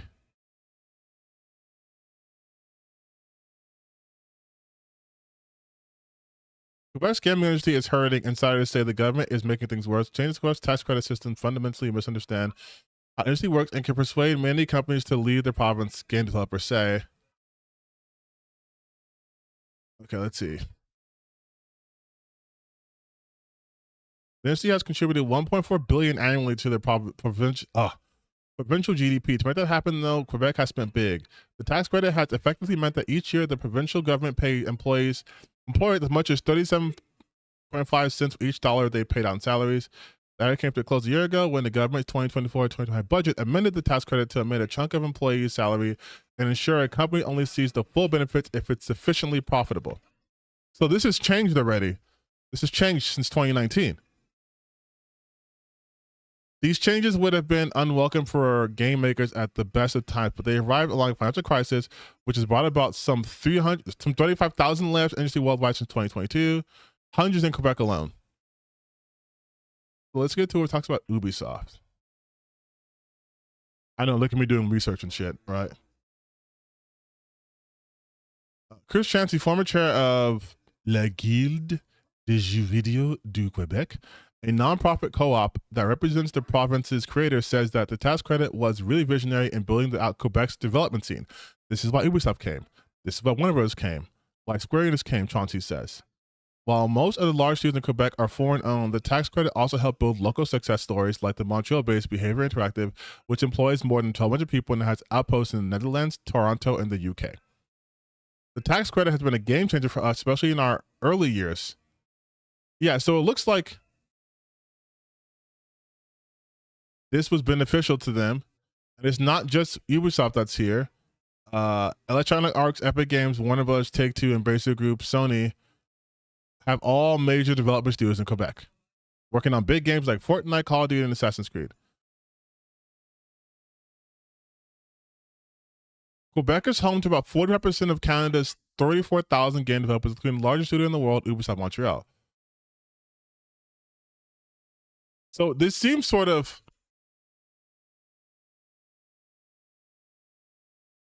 What happens with Ubisoft is going to have a tremendous ripple effect throughout the province. Ubisoft is the key booster for the Quebec game development ecosystem as a whole.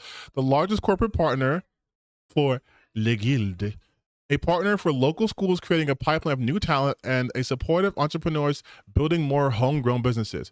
They're the sort of anchor tenant of the industry, Robert says, to Ubisoft's importance. All right, so I think we've sufficiently established that, listen, you don't have to like Ubisoft. You don't have to like them. You don't have to like Ubisoft. But do you think I'm going to make a video of doing Dark Age? No, I haven't played it yet. But you don't have to like Ubisoft to understand that they're very important to the Quebec scene. So this is something he's reading from 2019, mind you. Between 2013 and 2017, the company, that being Ubisoft, generated net profits of $634 million USD equivalent, while receiving $615 million in subsidies. Without the government's help, Ubisoft is unprofitable, says this article. There's other articles, for example, this one titled, Ubisoft CEO spent an hour defending his company's tax breaks to French lawmakers. So, also getting subsidies in France. We'll just read like the first paragraph or two here. You'll get the point real quick. Assassin's Creed maker Ubisoft employs around 4,000 people in France and paid them 310 euros, around 353 million USD converted, in salaries and benefits in the 12 months ending March 2024. Company CEO Yves Guillemot told French politicians during an unusual hearing before members of parliament in France early last month. The cost of those salaries would have been 8% higher for Ubisoft if the company didn't receive tax breaks and other financial support from the French government to offset wages, Guillemot said. The savings is more than triple in Canada, he said. And lastly, this paragraph reads, that underscores how crucial tax breaks and government subsidies are to Ubisoft and to its business of making Assassin's Creed, Ghost Recon, Skull and Bones, and myriad other big budget games. But Skull and Bones, right? The first quadruple A ever, guys, according to Ubisoft, if I recall properly. Skull and Bones is a bad idea. So yeah, that takes us back over to... Wait, but now I'm curious. You got me curious. Let's do, what? Jason Schreier... Ubisoft.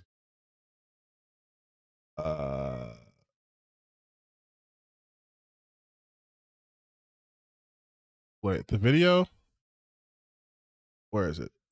Wait, go back. Go back. My God, fucking. Oh my God. Thank you. Oh, it was Steven Totilo. Sorry.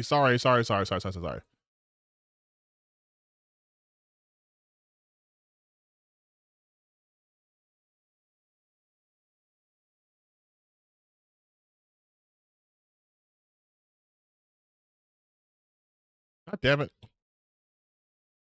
Oh my God.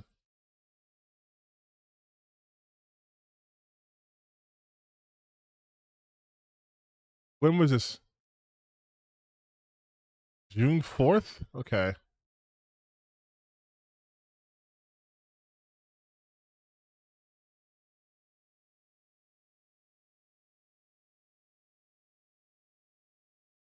And the article is called Ubisoft CEO. All right. Please, let me find this. He just cuts it off. There we go. Thank you. No ad blocker. Thank you.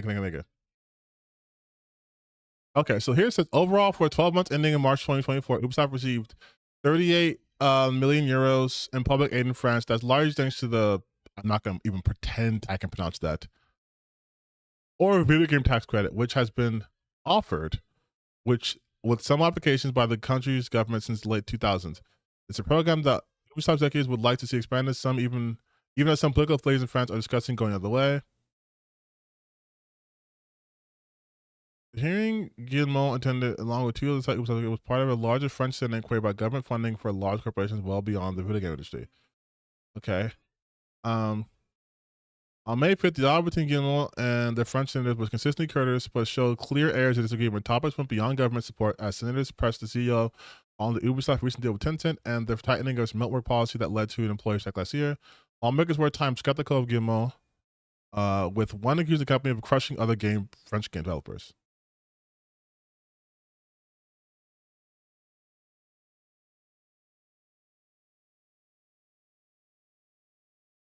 I mean, so obviously, right, this goes beyond gaming, as I said here, that they're trying to reassess, their funding, which I guess is fine, but I don't really see the point of mentioning that in this video here. Titled, Ubisoft CEO spent an hour defending his company's tax breaks to French lawmakers. So, also getting subsidies in France. We'll just read like the first paragraph or two here. No, I read that already. 12 months on, you've been 8 already quadruple possibles of that, and an often funded gaming. And if I recall properly, what a joke. So yeah, that takes us back over to Reddit and that comment from a socialist gamer saying, imagine the possibilities with publicly funded gaming. And indeed, we don't need to imagine that. We've already seen some examples of that. And wait. That's not the same thing as a tax credit. Is not the same as publicly funded. I hope he understands that, right? He understands that these companies are not publicly funded, right? Even if the government subsidize a portion of their of the company's expenses, this doesn't mean it's publicly funded. Like that's like PBS is publicly funded. This is not even the same thing at all. Often ends terribly. Now, to be fair, public funding could also mean crowdsourcing, but public funding can also mean through the government. And considering that the second part of this comment was if developers and coders were just given a budget like NASA, I think they could work wonders. So to me, the implication is that it should be like through the government, right? Like taxpayer dollars, fed through the government to then funnel to these developers and coders. Probably you would have to make a new government agency to run all that. And hey, more government. Also, why are we breaking down a random Reddit comment? Like what? This is a random person that got 4 upvotes. Why are we focusing so much on this one comment? Government, that's never ended bad either, right? So yeah, I think the last thing these mega corporations need is even more funding, especially freaking like taxpayer funding, public funding. Like, yeah, no thanks. Definitely not. And then we'll close with this article from just yesterday titled, Video Games Spending by Young Americans is Dropping Sharply, Reports Suggest. So now, I don't know where he's going to go with this, but the reason why it's dropping sharply is multiple reasons. Primarily, it's because of wages, right? Shit is tight out here. People don't have money to buy games. Games are more expensive. Wages are stagnant. And if this decline between ages 18 and 24, probably because they're playing games that came out years ago that are cheaper. They're not buying brand new games. Year-over-year spending on games has declined almost 25% among 18 to 24-year-olds. The article goes on to basically just talk about the data. They don't really try and analyze like why the spending is allegedly decreasing, just that it is. Now, in my opinion, while there could be a number of factors related to the economy in general with this, if we just he's gonna fucking talk about he's gonna talk about something Wilk, right? The SJWs or something. Focus on the gaming industry. I think it's pretty obvious like what a major factor is, and that would be that AAA companies are charging more than ever, or trying to at least, and their games tend to be worse than ever, and coming out of an industry that's filled with a bunch of corrupt people, and or people who just don't even like gamers at all. So it's like, why buy any of those games when instead you can spend money on indie games? Like, why buy the latest $70 AAA slop when instead you can spend $5 to $20 on average, probably somewhere between there. Hey, real quick, what does the title of the article say? Video game spending by young Americans dropping sharply. It doesn't say AAA purchases are dropping sharply. And for the love of God, if people aren't buying the big title games, then the masses aren't buying indie games. Do you understand how markets work? Okay? If people aren't going out to see the big tentpole like Marvel movies, like let's say, I know Superman's doing well. Let's say no one went to go watch Superman. Do you think people are then watching some art house film in theaters? Like, if you can't get people to get the most mainstream, most everyone likes this type of content to be consumed, then more niche stuff like the indie scene is not going to do well. The indie scene needs the AAA market to do well so that investors will be more loose with their money. Why is this always the point? They act like indies games are this magical bullet. And I'm going to look at this article because of course I am. Video game spending by young Americans is dropping. I'll type that in. Video game by young dropping. I guess this is from, he said the other day.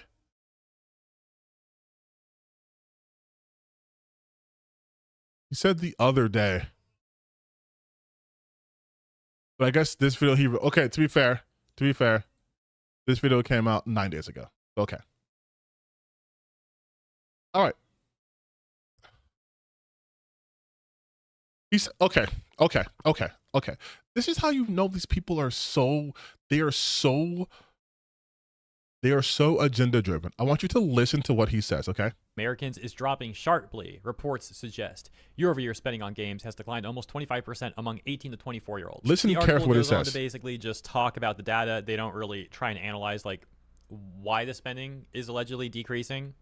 They don't try to analyze why the spending is allegedly decreasing. What does this say right here?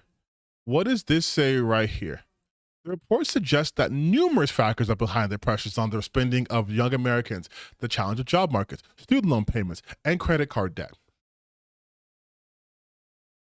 You don't have to analyze it because it's already been there. The report is suggesting that these are factors. Like, the data emerges amid a time of rising hardware and software costs in video game sectors. Xbox recently increased the price of consoles across its line. For example, with upcoming games set to cost $80, Outer Worlds 2 will be the first with that price point. Nintendo too priced the Switch 2 launch title Mario Kart $80. The next major title for its new platform, Donkey Kong Bonanza, will cost $70. What else? Why else? Why else do you think people aren't buying games if they tell you that the challenges of the job market, student loan payments, and credit card debt, this is money. There's not enough of it.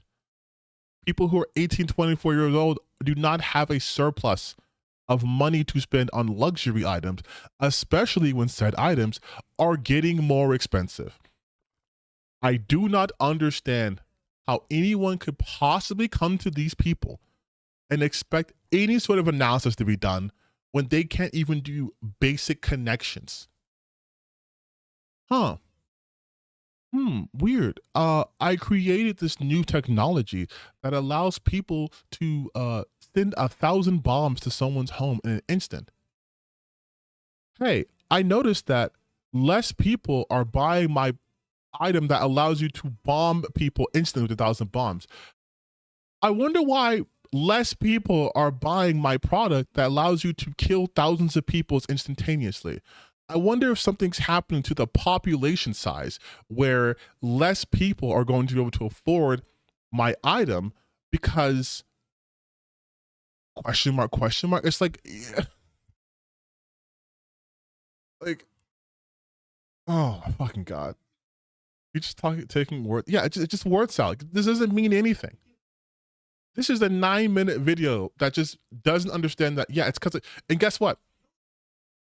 You know, another way to say all this shit is capitalism's gonna capitalism. just that it is, at least. And their games tend to be worse than ever, and coming out of an industry that's filled with a bunch of corrupt people, and or people who just don't even like gamers at all. Where is this coming from? It's an industry full of corrupt people. So, and the people don't like gamers. They wouldn't be making games if they didn't. The people who make the games, not the publishers per se, but the developers who make the games have to play games. Quite literally. In order to make games, you have to play them. Someone is testing levels. When you design a level, you don't just ship it out. You test it. When you design an environment, you test it. You have to play your own game. They have to like games. They have to. If there's any industry in which you would have to enjoy the content you put out, it has to be gaming. This is a thankless industry. So it's like, why buy any of those games when instead you can spend money on indie games? Like, also, I know I've been pausing a lot. I've stretched out this 9-minute video to like 9 hours, but why do people also assume that people can predict which games are going to be bangers and which games aren't? Like, they're like, oh, just buy indie games. Yes, because every single indie game that's ever come out has been exactly everyone's cup of tea. Just buy indie games. Just, hey, mom who's buying a game for their child because children play video games, instead of going to the store and seeing what's on the shelves, fucking go on Google and type in indie games and then see what kind of niche game your child will play. why buy the latest $70 AAA slop when instead you can spend $5 to $20 on average, probably somewhere between there, for an indie game that's probably going to be more fun, that's going to be significantly less expensive, that's probably going to have more actual passionate people working on it who actually like gamers. And arguably, depending on the genre, a lot of indie games also have more replayability too. My point is, please mention a game. Mention a game. Like, some people may look at this data and think like overall video game spending are down because people are buying less video games. Yeah, you know, that might be a factor, but I do think it's extremely important to also factor in that I think more people are stepping away from AAA and going the way of indie, which means they're probably spending less money on games each year because of the inherent nature of pricing and all. Also, again, the target demo that they're talking about is 18 to 24. What 18-year-old is like, I'm not playing Call of Duty. I'm going to go play this $12, I don't know, monkey fighting sim game. Like no one's like he's not even factoring in consoles. Consoles don't have a ton of indie games. Indie games are primarily PC gaming. That's where indie games live and breathe. There's not that many by comparison on consoles. So like, and unless they're playing Fortnite or Roblox, a lot of people, especially 18-24, do not play older games. They're not going to throw in an Xbox 360 game. They're barely going to play an Xbox One game. And all that. And so when you look at a figure like overall video game spending, it might be down, but that doesn't mean people are buying less games hypothetically. That is just a hypothetical though. There's another factor, which is people not buying new games at all, whether they're indie or AAA, and instead like playing old games in their catalog, which I think is also a great thing. Obviously, I think it's great to support caring indie devs, hardworking indie devs, but I also think it's great to just play games you already have. I think a lot of us have like a bunch of games we've never beat or never really touched, at least as much as we would like to play. So yeah, I think both paths are good. Buying less AAA games and more indie games. He keeps focusing on AAA games. That's not what this is about. This is games in general. This is gaming in general.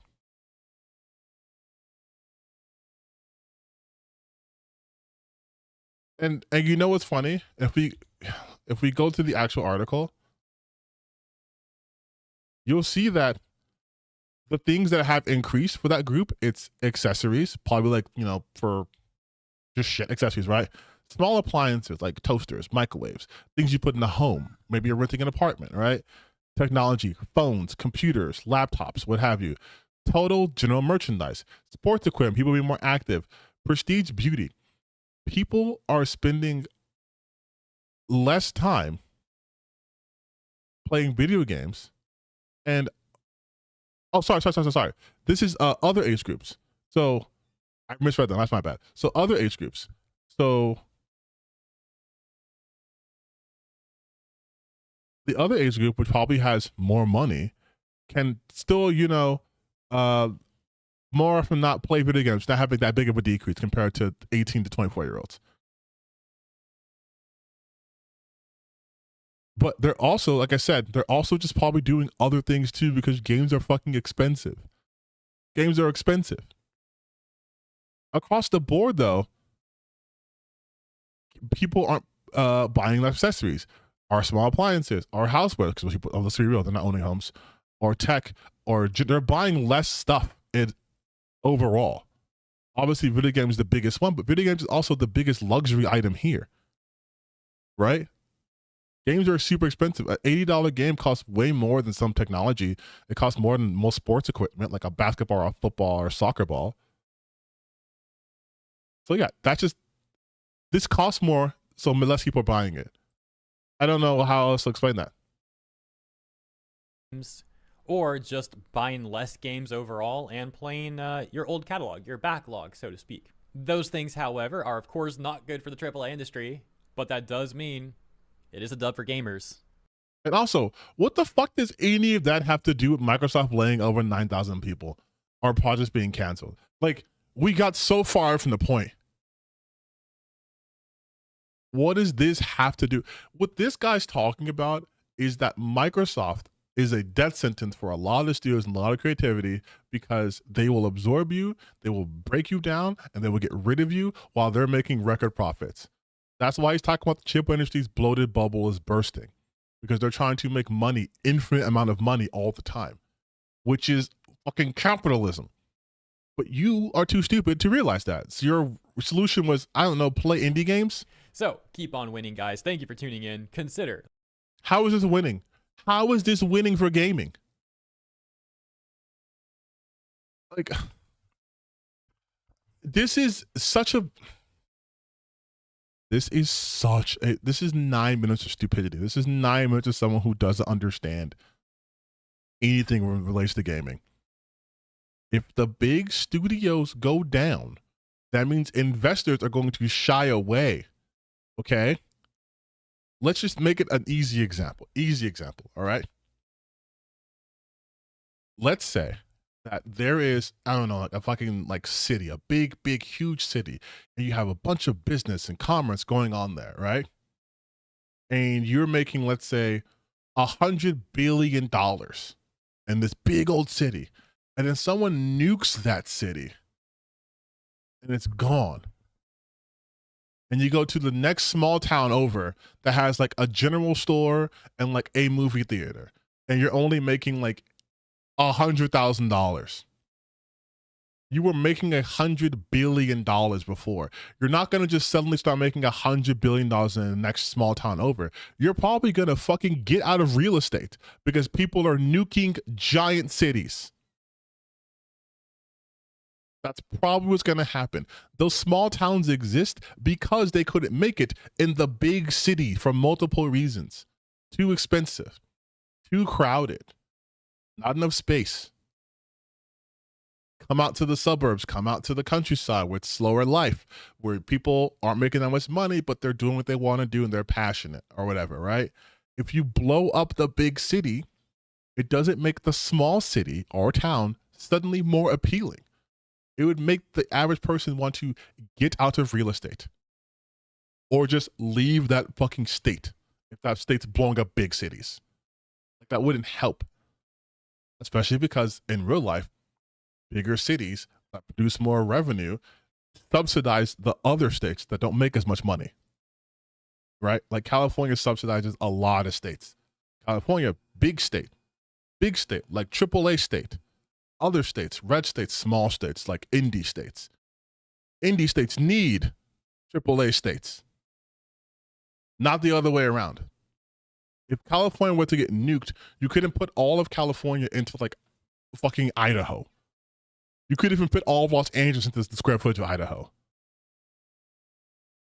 And then you'd have multiple people with limited resources. You understand the example I'm giving you, right? This is a bad idea. Like, Jesus Christ. Let's look at the comments. I'm sure they're all going to be super smart and pin. The modern audiences, I oppose capitalism and support creativity. Awesome audiences, we should make Vikings black. Oh, what a banger. What a banger. It's obvious, guys. Concord just need to spend $200 million in development. Imagine the possibilities. Their service can operate for a whole month. If government was just in money, Dustborn. Oh, yep. Concord Dustborn combo. Who could forget? Gamers are fighting back against oppression. AAA corpos to gamers. They can't get away with it. Terrible day for tourist gaming. Like,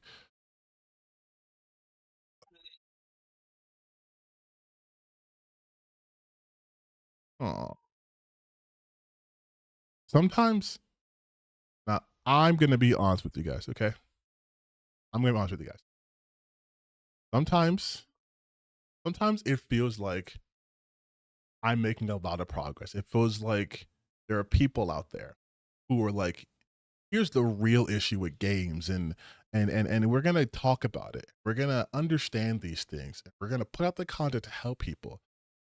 And then you see an account with 650,000 subscribers saying some of the brain deadest shit you've ever heard, and their audience going like, yeah, he fucking nailed it. He got it in one. Like, it hurts. Like in here it hurts. Why would that? And see, and here's the thing. This is not to get political on this channel, because that would never happen. But this is the same mindset that the conservatives had when they're talking about, yeah, let's vote for Trump and we're gonna deport the criminals. And then now you're seeing them going, wait a minute, they're deporting people who are working the fields. Wait, that's where my money comes from. Wait, they are the ones who are transporting the stuff from the fields to the stores. Wait, they're doing the construction. Wait, I can't get service anymore because all the migrants are gone. I thought you were going to go after certain people, but now you're harming me. Like, this is the same thing. Oh, well, 9,000 people lost their jobs. Well, they must have been woke activists who don't like video games. So it's good they lost their jobs. I hope the AAA industry fucking disappears. Now, me, an understander of basic economy, it's like, no, the AAA industry quite simply cannot disappear. Now, should it change? Absolutely. Abso-fucking-lutely. We shouldn't have these insane budgets and people thinking that the more money they put into a game, the more money they'll get out of said game. We shouldn't have this crazy crunch. I agree. That's 100%. You guys have seen my stuff. You know I'm about that. But to be like the AAA industry as a whole needs to go away is insane. That is gaming. And I'm sorry, as a person who plays lots of indie games, I hate people acting as if indie games are what's going to save the industry. That's not going to happen. It's not going to happen. You want to know why it's not going to happen? Because it would have already happened before. Smaller budget games. Hollow Knight, perfect example. Great game. Smaller budget game by a small studio. Call of Duty made 1 billion times that in a half a second. It's not Hollow Knight is super niche too. It's not going to become the face of gaming. It can be your favorite game, but it's not going to work. That's just not how any of this shit works ever. Just like blockbuster films have to exist to draw people in, and then studios with that money can greenlight someone's passion project. Because you have to think of things like marketing. Mass appeal is important, right? Like, that's why indie games are indie. Indie games don't have mass appeal by design. They are for a specific audience. You're not going to play Hollow Knight if you don't like ball-busting platforming and Souls-like combat. You're just not going to. You're not going to play that game. Straight up. If you don't like Metroidvanias, you're not going to play fucking Hollow Knight. And this is nothing against Hollow Knight at all. But it does not have mass appeal. You cannot build an entire industry around that. That's just how it goes, dude. Like, that's just how it is. I was actually gonna make the NBA reference too, but yeah, it is like how the NBA helps the WNBA and not vice versa. And you know the WNBA is getting bigger and bigger because of new players like Caitlin Clark, Angel Reese, people like Sabrina, what's her name, Alyssa Boston. Like they're making the game more exciting. They're not going to pull in NBA numbers. That takes a long time to actually happen. Like it's not this like, oh well, just go the alternative. The alternative is the alternative for a reason. In terms of wrestling, listen, I know AEW is great. It's not pulling WWE numbers. It's not. It's not. Even though WWE is fucking up with a lot of their staff and the behind the scenes shit, it's still well known. It's like UFC is it's bigger than Bellator, right? Even though there's other fighting tournaments, there's other fighting organizations, there's no mixed martial arts organization bigger than UFC. And for a lot of people who are casual, people seem to not understand that there's lots of casual gamers, people who aren't chronically online, they're not going to go to other places. If you like MMA, you probably just watch UFC matches. You're probably not watching other smaller circuits. If you like race car driving, you're probably watching NASCAR. You're probably not watching the other shit. You're probably, if you're like Formula One, you're probably not watching Formula 2 or F3 or F4. You're watching the big ones for a reason. You're watching the NBA. You're not watching fucking high school basketball players. God, that was a bad video. Holy shit. 650,000 people. That's insane to me. That is insane to me.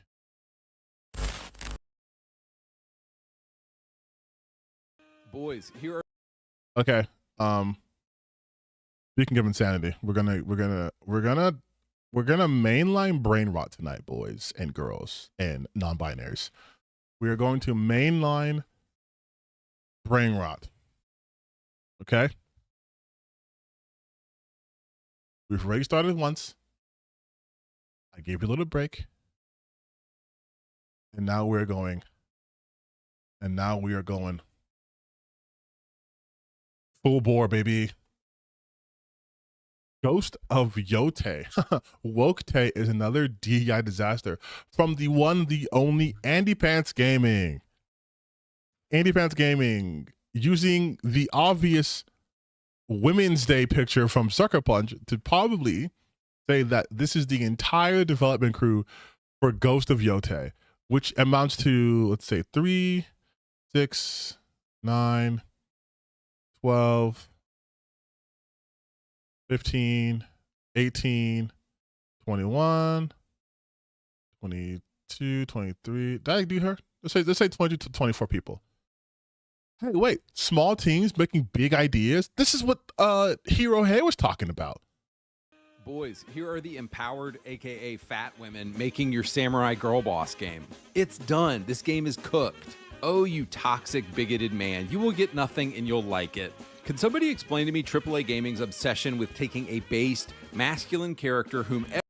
Based masculine character. They didn't replace BJ Blazkowicz. Also, okay, hey, chat. Who the fuck is this guy? What's his name? What is his name? What's his name? The Fable guy, what's his name?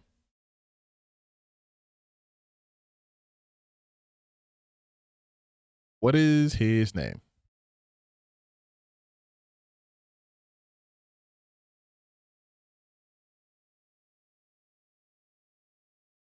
Anyone know his name? Yep. You know, let's just look at Fable 1 main character name. Oh, the hero of Oakville. Okay, what about Fable 2 main character name? The hero of Bower Lake. Okay, what about Fable 3 main character name? The hero of Brightwall. The character's gender and alignment to play. Okay, Fable 4?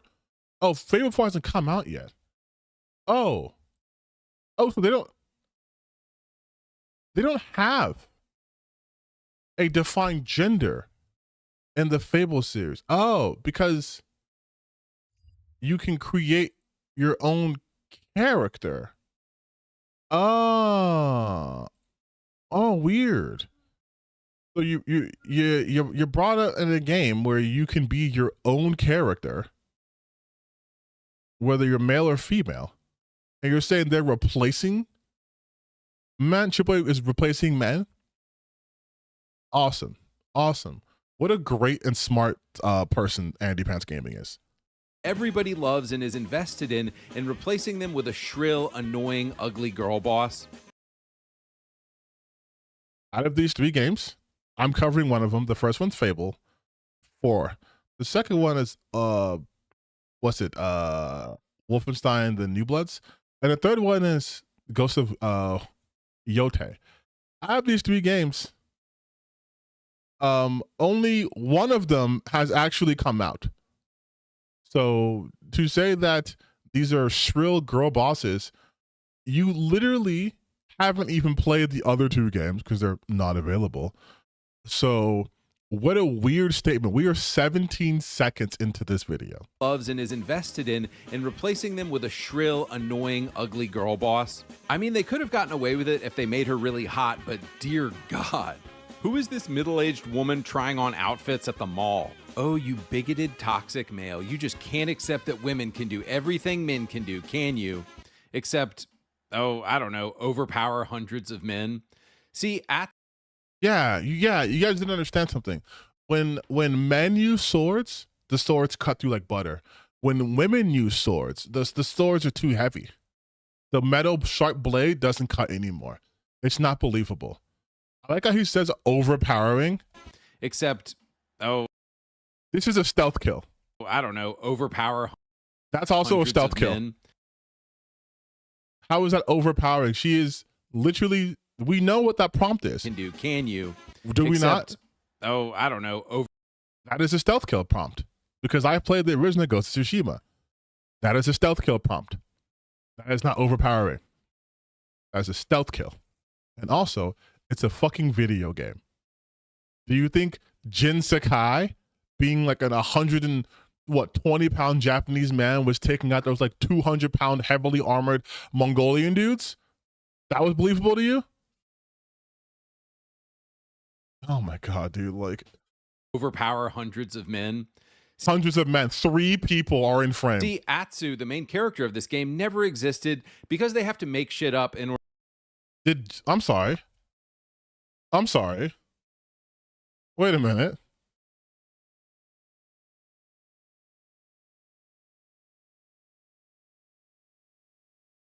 Is Jin Sakai a real guy?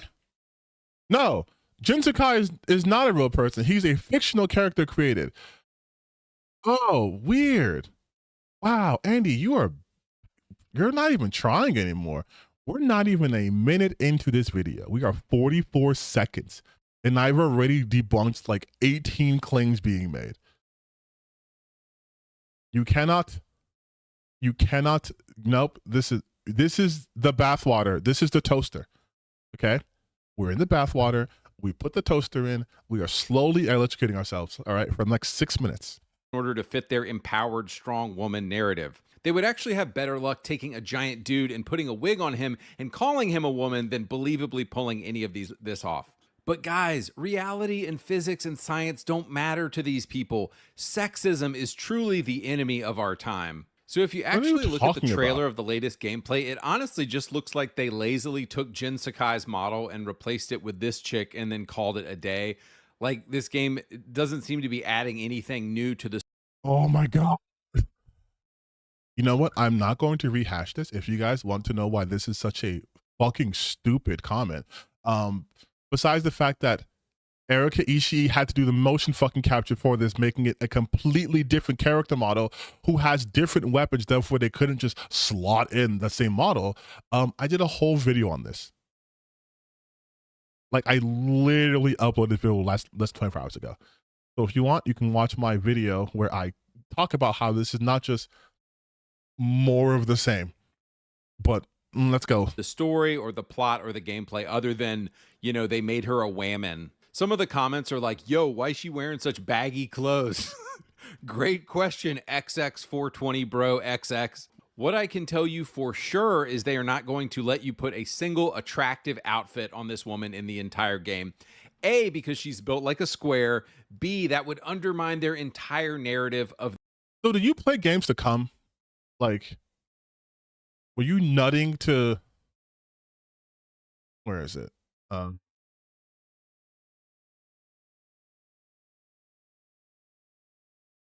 Was this all you did? Was this all you did? Was this you just watch Jin Sakai in the hot springs? Is that it? Was that your playing of the game? Just this? Were you running around in the Fundoshi outfit from Ghost of Tsushima? Is this what you were doing? Like, you guys, she's not going to get attractive outfits. She's not going to get she's not going to be naked in hot tubs. This sucks. She's not going to have any cool armor or any cool sets or anything like that, even though this fit goes hard as fuck.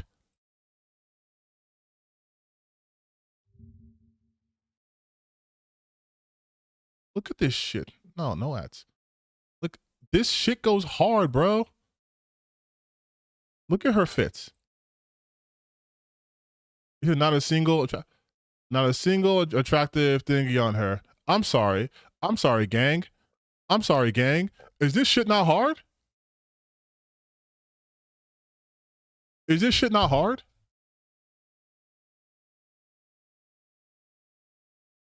Like, am I tweaking? Is that shit not hard? Like, what are we talking about? This is a hard ass fit. The problem is just make them hard. Like, oh my God, dude. Also, where's he getting these outfits from? Like, can you change the fits? Because I would love that, actually. I wonder where you got that picture from. Oh, the armor sets. We got our first look at outfits and armor sets in Ghost of Yotei. We don't know the names for any of them, but let me know your favorite. We can build Atsu as a stealth character, ranged or melee focused. We also have multiple dye options again for the many different outfits. Even though Atsu is a mercenary, there are samurai-style outfits. This is fucking sick. Outfit, totally one of my favorites, but also more shinobi style with the face mask. And there are more mythical type masks as well linked to outfits. Bro, what? Overall, there seem to be a ton of armor sets we can collect. Bro, this shit looks hard. What are we talking about? And they're also teasing a lot of different masks based on animals, and they're even hinting at the return of the Sakai clan armor from Jin, but then for Atsu, as we see the helm here, but turned around. Bro, I'm sorry. These motherfuckers are so annoying, dude. They're so annoying. We're only a minute into this. Oh my God, these are fucking sick. These are sick fits. Sorry, I don't play games to jerk off to. I have sex with women in real life. What do we do? The empowered, unattractive girl boss. So in case there's any confusion about why this game is the way it is, here's a staff photo of some of the overweight lesbian developers who made this game. Yeah, that's your problem right there. There's nothing these people hate more than the dreaded male gaze. Guys, don't worry, nobody's gazing at you. I have to understand something. Please, I know there's people in the chat right now who don't like me, but I'm asking you guys for help. What in the original Ghost of Tsushima game made you hard? Like, what character was like va-va-voom? How have they strayed away from there? Andy Pants, do you want to fuck Jin Sakai? Is this what this is about? Because I'm feeling like you're upset that he's not here anymore, and you're mad that Atsu's here, a woman, and you're saying that she's not hot, but like you're acting also as if like their first game models in Ghost of Tsushima had a bunch of Eves running around. Mind you, these were the women in Ghost of Tsushima.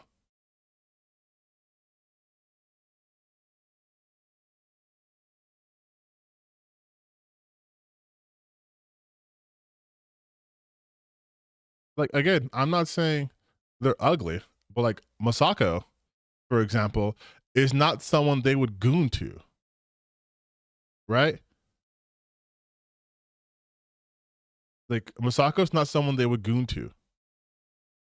Maybe Tomoe, but like again, she wasn't like this fucking va-va-voom character. Like, what do we? How does this look dramatically different than Atsu? Like, I don't understand. Like, what do we? I don't get it. I don't get it.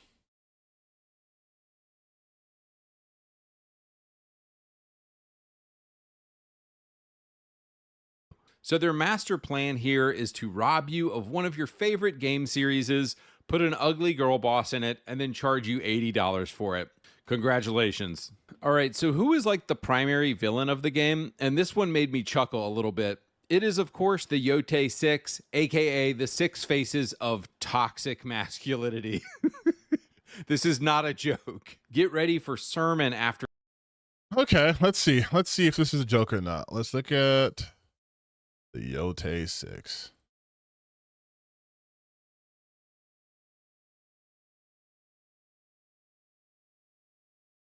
Atsu and the Yote 6. What are the Yote 6 about?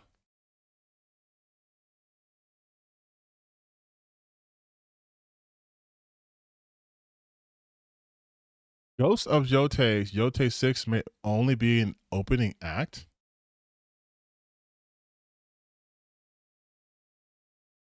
Okay, so who are the Yote 6?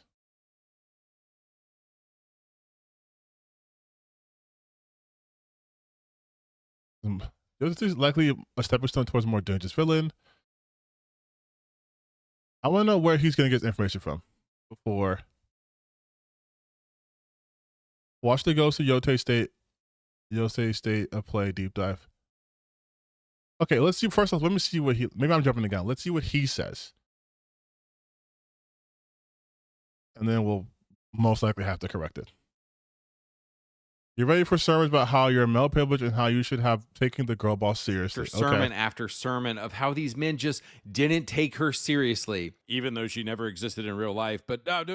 These bigots with their bigotry, they're going to learn the price of not accepting how stunning and brave she is. So we know the game takes place in the 1500s, 300 years after Jin Sakai. I was trying to figure out why they moved forward so far, and it's going to be for some kind of liberated girl boss reason, I'm telling. Jesus Christ. So you just made this up then, right? You just made this up. Toxic masculinity. This is not a joke. Not a joke, yet he's not explaining. The game takes place in the 1500s, 300 years after Jin Sakai. I was trying to figure out why they moved forward so far, and it's going to be for some kind of liberated girl boss reason, I'm telling you right now. Like she starts a movement to throw off the shackles of men or some nonsense like that. For the guys excited to play this game, can you imagine how absolutely cucked The fucking premise of the game is they murdered her family. That's the premise. you would have to be, and what kind of bearded Reddit millennial you would have to be to get excited about being an ugly girl boss killing a bunch of dudes? Moving on, so the strange question to me is that absolutely nobody seems to be asking is, how does this improve on Ghost of Tsushima? The first game ended with Jin Sakai liberating Tsushima, but still being hated by the Shogun who believe that he is a traitor. So it kind of set us up perfectly for another Jin Sakai game. The samurai still hate him. There's lots of ways they could have gone with the story. Canonically, do they keep his uncle around instead of letting you kill him and the Shogun are hunting Jin? Were there members of Jin's family we don't know about? Does he have a wife and a daughter? I just feel like there's tons of directions they could have gone. See, this is what they always do. And I've said this in my other video before. I think I said this in my like 2 videos ago. Oh, like the Nerdrotic video. But they never analyze what is actually in front of them. They hallucinate a different game and then get upset that that doesn't exist, or hallucinate a different storyline. His question before was, how does this improve on Ghost of Tsushima? I don't know, man. The game hasn't come out yet, but maybe if you watch the state of play, which I did, it improves by having wider variety in locales, different weapons, enemies having actually different weapons, customization. being able to sleep under the stars, being able to make your own food, being able to like have your own little wolf pack, like being able to have more traversal options, being able to jump between present time and the past. Like, just watch the fucking state of play. This video came out today. It came out yesterday. The state of play was 2 days ago. Just watch the state of play. It literally can give you some idea of what improves with Jin it. Like, Sakai liberating Tsushima, but still being hated by the Shogun who believe that he still know about. Does he have a wife and a daughter? I just feel like there's tons of directions they could have gone with the story, but because of the woke, gay degenerates at Sony supporting leftist politics, we're getting this pile of dog shit. But it gets worse. Atsu's voice actress and mocap artist. oh my God, the BLM activist, whatever, and she's pro fucking Palestine and doesn't like cops, right? Again, he mentioned that the Yote 6 was the toxic faces of masculinity. And so this is not a joke. And then he went into zero detail about how that is the case. This is this chick that looks like she never worked out a day in her life. She looks like she's never, come on, bro. Come on, bro. I have access to the internet. We have access to the internet.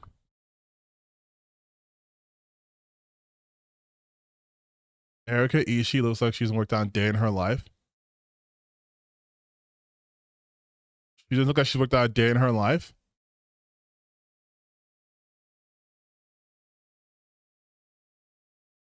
Insane. Insane. Insane. Erika Ishii. This is what she looks like, by the way. This is Erika Ishii. This is Erika. Those fucking calves. Never worked that day in her life. Just never worked that day in her life. Never. With those arms. Never, not one time.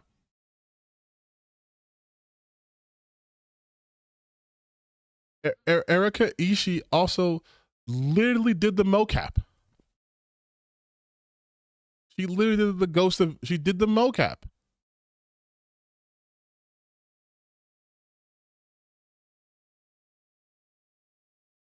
She's never worked out a day in her life. Like, it's what is, and also, what does that have to do with playing a character? Like, do you think Christopher Judge is as jacked as Kratos? Like, this is so fucking stupid. This is so fucking stupid. This is so stupid. It's so dumb. Also, mind you guys, this is what Andy Pants Gaming fucking looks like. Just so you know, this is the man judging people's faces. This is what he looks like.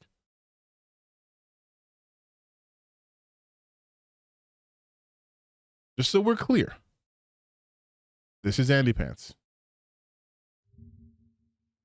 This is Andy Pants. Just so we're clear. The guy judging people, saying she looks like she hasn't worked out a day in her life. This is Andy Pants. This is him.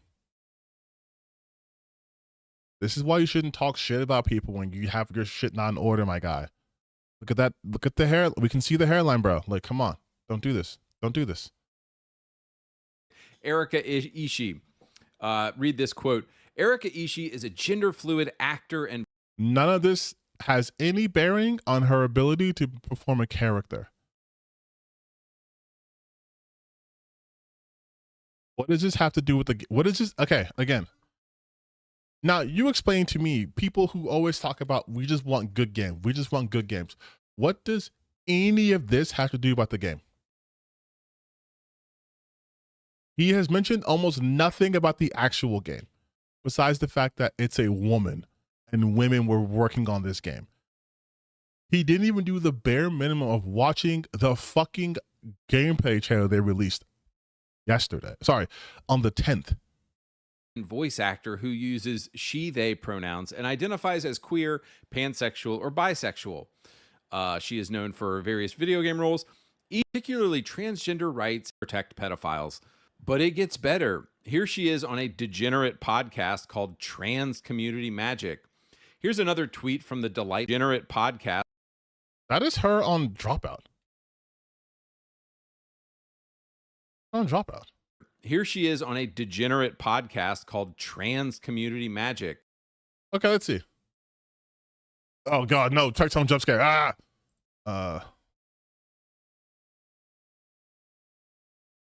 Trans. What did it say? Trans magic.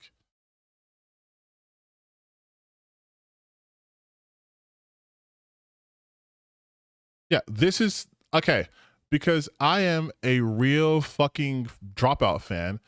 This is her on Dropout because I saw this season. I'm just like so into Harry Potter, but also First off, Dimension 20 is fucking sick. You guys watch Dimension 20 if you haven't seen it. This is not a trans podcast. Like, you're such a fucking liar. You picked her appearance on a wildly popular web Dungeons and Dragons live play show. Amazing. Fucking amazing, Andy. Jesus Christ, you are bad at this. You are so bad at this. He's making shit up. And what did he call this podcast? Degenerate podcast called Trans Community Magic. Trans Community Magic.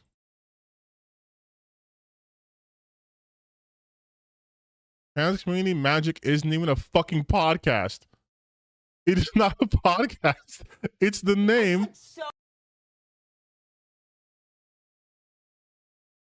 She wrote the caption.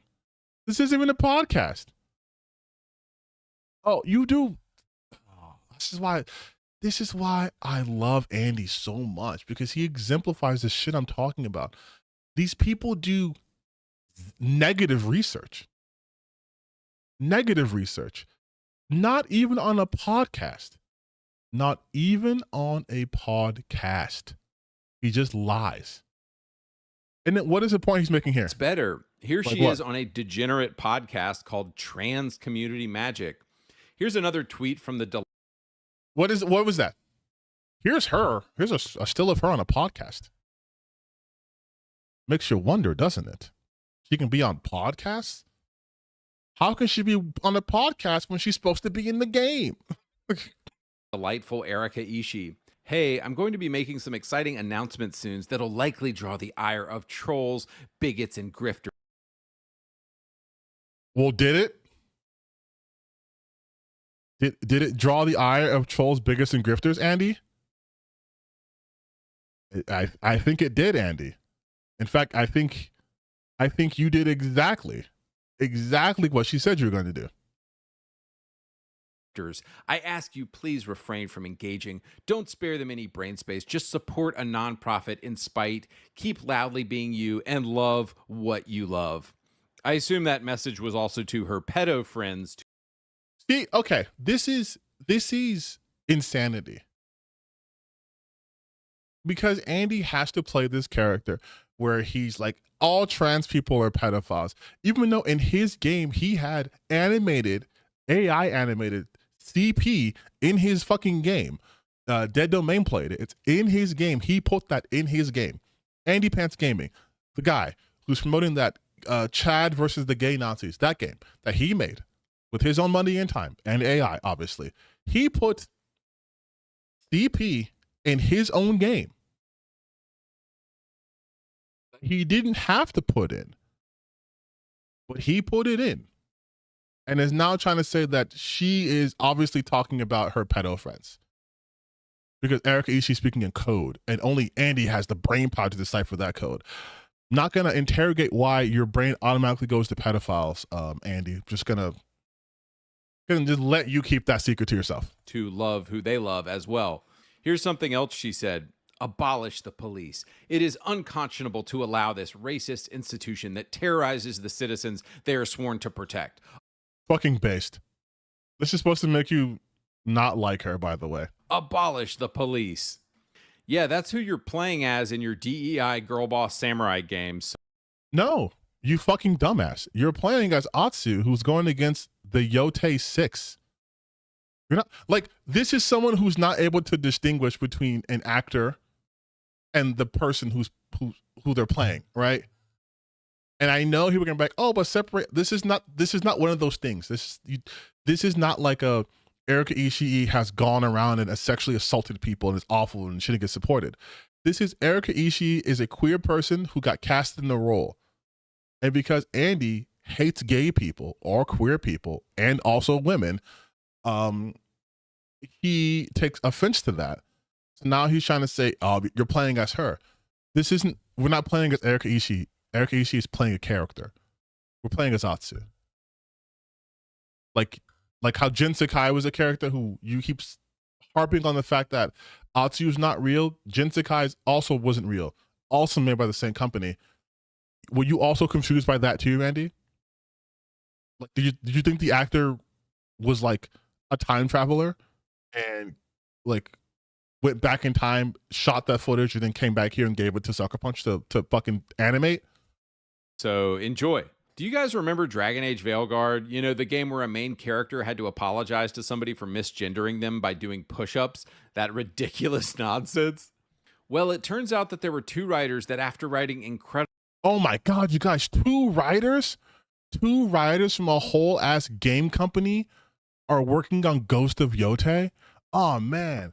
And we know how writers work. Writers can only write the same exact thing all the time, much like how Andy's videos are the same exact thing all the time. Incredible scenarios like those said, let's hop on over to Sucker Punch and see if we can get a job working on Ghost of Yotei.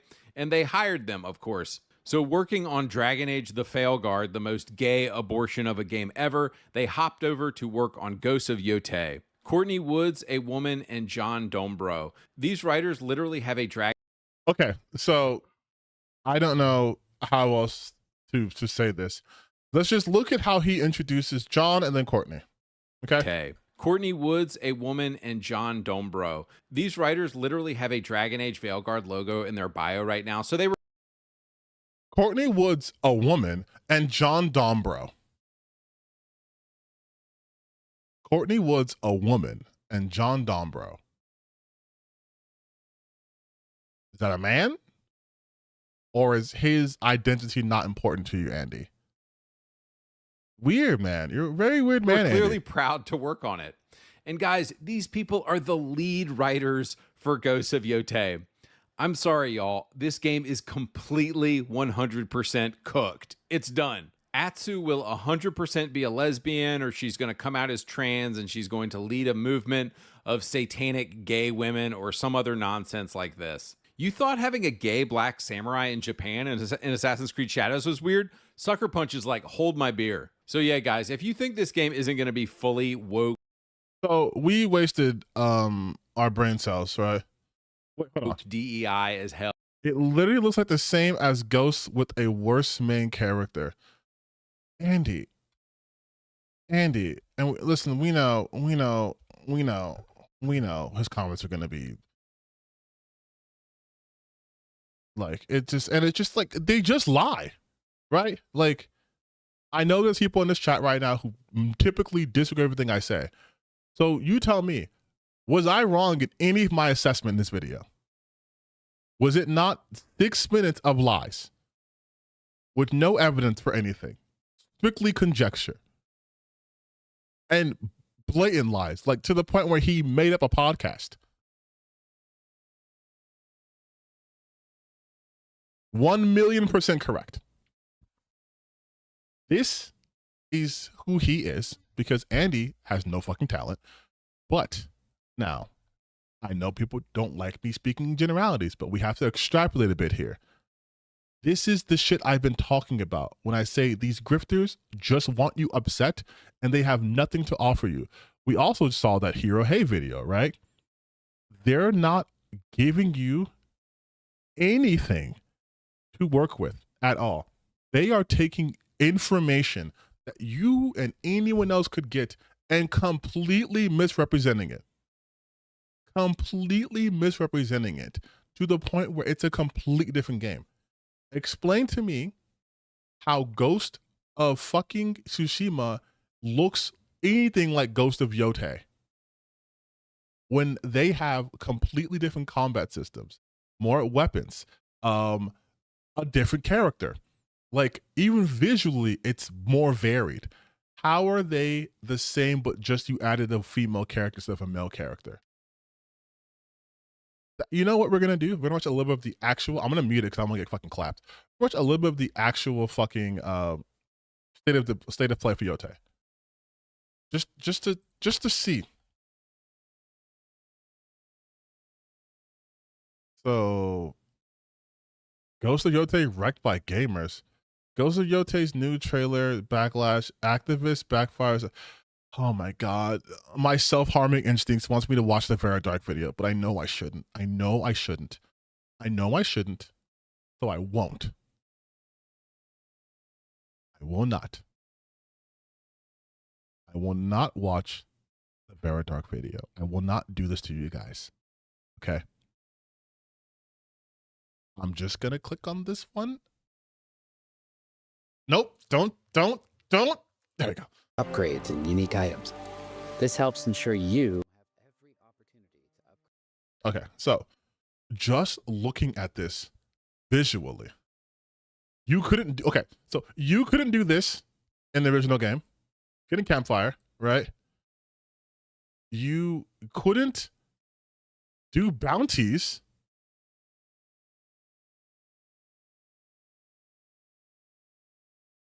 Again, you couldn't, so this is the bounty system talking about here, right? You could not collect on bounties in the first game. So that's already a different gameplay mechanic. You have obviously wider vistas to explore. It's doing more of like a Skyrim, like I said in my video, a Skyrim like meets Crackdown type of thing, where you have the open exploration. You can go wherever you want to go. You can choose how the story moves, but you have obviously targets you can go after in any order, and you get to find clues about them. You get to interrogate people. But beyond that, you have different weapons you can use, and you can customize your character, which you couldn't fucking do really in the first game. You can get different armor sets, but you couldn't customize them.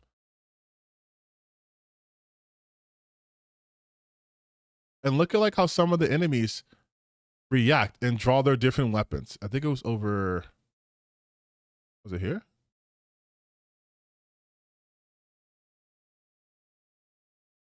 Like you can switch weapons. Like that's a completely different gameplay. Like different weapons that she has, and you can disarm enemies. That is completely different than before. That was fucking sick. But you have so much more you have so much more freedom in how you attack people. Literally. This presents way more gameplay options. You can have pets. You can have your own little squad over here. Oh, look at the gay lesbians who are in your group, like Genji, the armorer. Look at all these girl bosses. Like your Sensei Takashi. Damn, this sure looks like she has a lot of men in her life, huh? Weird. There's like 4 other women, and the rest are dudes. But she's a girl boss and a lesbian and hates men, and that's what this is about hating men and being a girl boss. And if he would have just watched this sick ass video before he put his dumb ass video out, he could have saved himself some embarrassment. But Andy Pants has obviously a humiliation kink at this point. Like that's got to be it. That's got to be it. There's no way.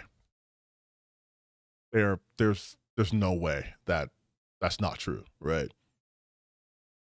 And it's so frustrating having to share spaces with these people when all they do is lie. And which is why I laugh when people call me and say, well, you're a grifter too. You just do what they do. You grift. And I'm like, how is what I do in any way, shape, or form what they do? When have I ever just fucking lied to you? Like, when have I so blatantly lied to you that I've made up a podcast?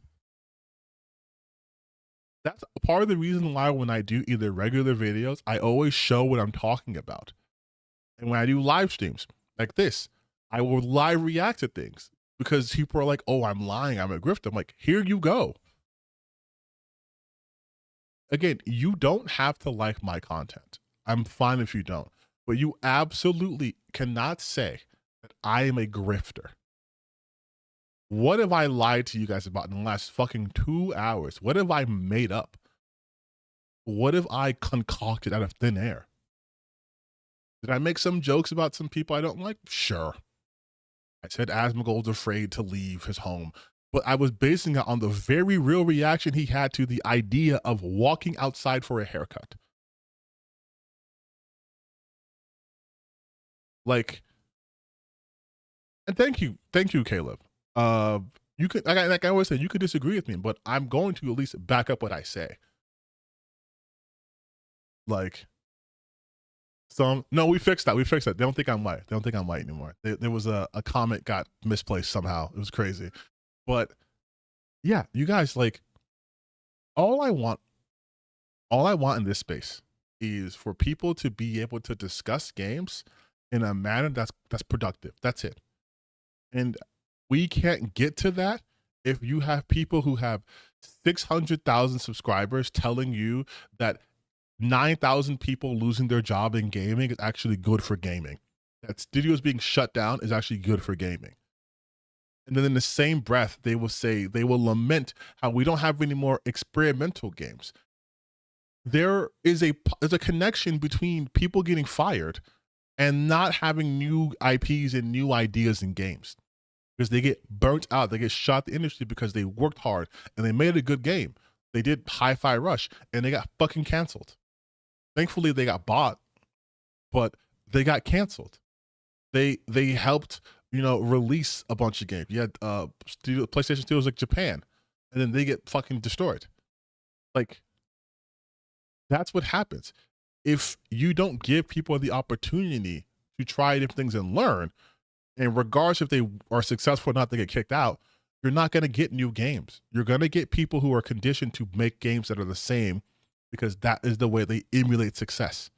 That's why you're getting a ton of live service games, because you have companies, you have publishers who are telling them, hey, this is what the market wants right now. So fuck you, Rocksteady. We don't want your single player bullshit Arkham game. Give me in the same universe a live service game. That's how you end up with shit like Redfall. You have these studios who are really good at what they do, and they're being forced to pivot to the live service model because that's what makes money. That kills creativity. And now you have studios being shut down, and you have this massive crunch in the workforce, and it's a bloodbath, and people can't enter. So you can't then say that you're so upset that we're not getting new games, but then you're applauding when 9,000 people lose their jobs. That's the kind of shit I'm talking about. These people don't take the next step. They just say shit because it sounds cool. It's a soundbite, or it's something really, really divisive that gets them views. But there's no critical thinking there. You're someone like Andy Pants, who is calling a game a DEI disaster, literally either making up or hallucinating situations that did not happen, and then telling you he's not joking and saying that the Yotei 6, which I believe has a woman in it, but saying these represent toxic masculinity.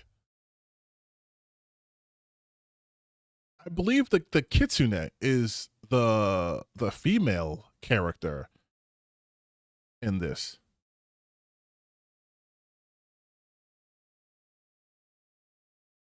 Yeah, I'm pretty sure the Kitsune is the female character. So already he's wrong. But let me triple check.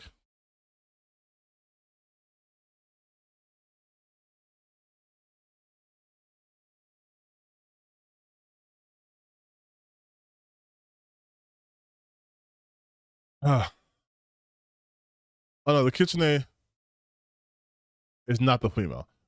I'm pretty sure there's one female though. There's one female in this.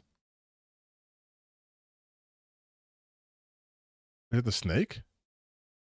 No, it's a guy.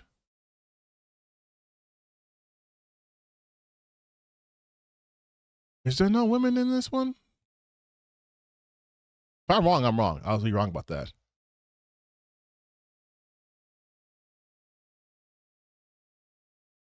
I could have sworn there was a female in that. If I'm wrong, I'll admit that. I'm looking up right now.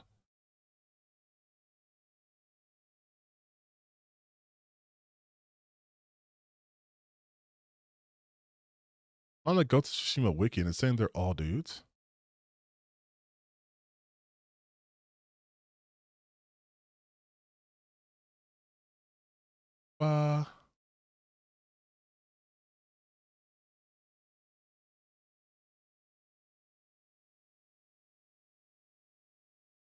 Okay. Not really sure who's in the Ote 6, but according to this, it's all guys, I guess. So, okay, fine. All men. But even so, he also said that they were going to be the face of the toxic masculinity. And I'm like, how? Good question. Are you trying to grow out some locks? Not really. Just letting do a free flow sit right now.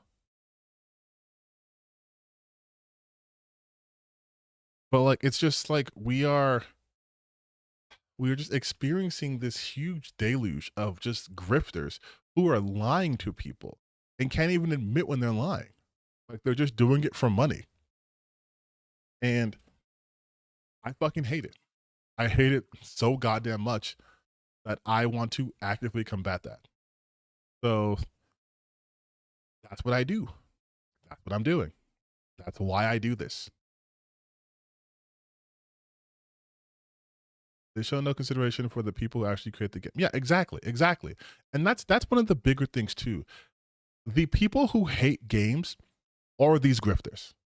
100%. They hate video games. Let it be known. They hate video games because it's the only way they can make their money. They hate video games to such a degree that they lie about games before they come out, just so they can create a data void and they can fill that void with hatred. They don't like anything. That's a lie.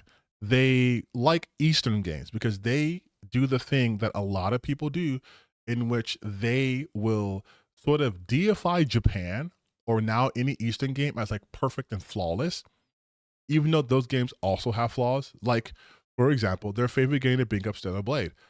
The fucking company admitted that the story was lacking and they didn't have time to make it better. They admitted that the story was bad and kind of derivative, and hopefully the sequel will be better and story-wise. But if you were to say that, oh, I just gotta thank you, Death Maggot on Twitch. I'm not even live on Twitch. But yeah, they won't even allow any criticism. Scare the shit out of me too. They won't allow any criticism of any Eastern game. Those games are perfect. The gacha games, even though gacha games as a whole introduced like microtransactions to gaming, they will say these are perfect good games. Why? Because it wasn't made by a Western company. They don't even have the same ideals when it comes to Eastern games. I don't like big corporations nickeling and diming consumers. I don't care if it's from Japan or America. I remain consistent in my viewpoints. They don't. They will quite literally bend over backwards to defend games with predatory ass practices as long as it's not a Western game. As long as it's not a Western game, they will fucking bend over backwards to defend it. But the second it's a Western game, the standards don't matter anymore. You remember Andy Pants did the same shit. Remember how they were all about like anti-censorship and how they hate censorship and we shouldn't censor stuff? Eve's nipples should be exposed. We lost 3 centimeters of her areola. And then when they were talking about how potentially the Spider-Man game wouldn't be released in like Saudi Arabia because they want them to censor it, they're like, yeah, it's good. Good, censor the game. We don't like that. And it's like, so you're not even consistent in like your based opinions. And before I go, I will show you a perfect example of exactly what I'm talking about. Give me one quick second, because this is fucking like it's so gold.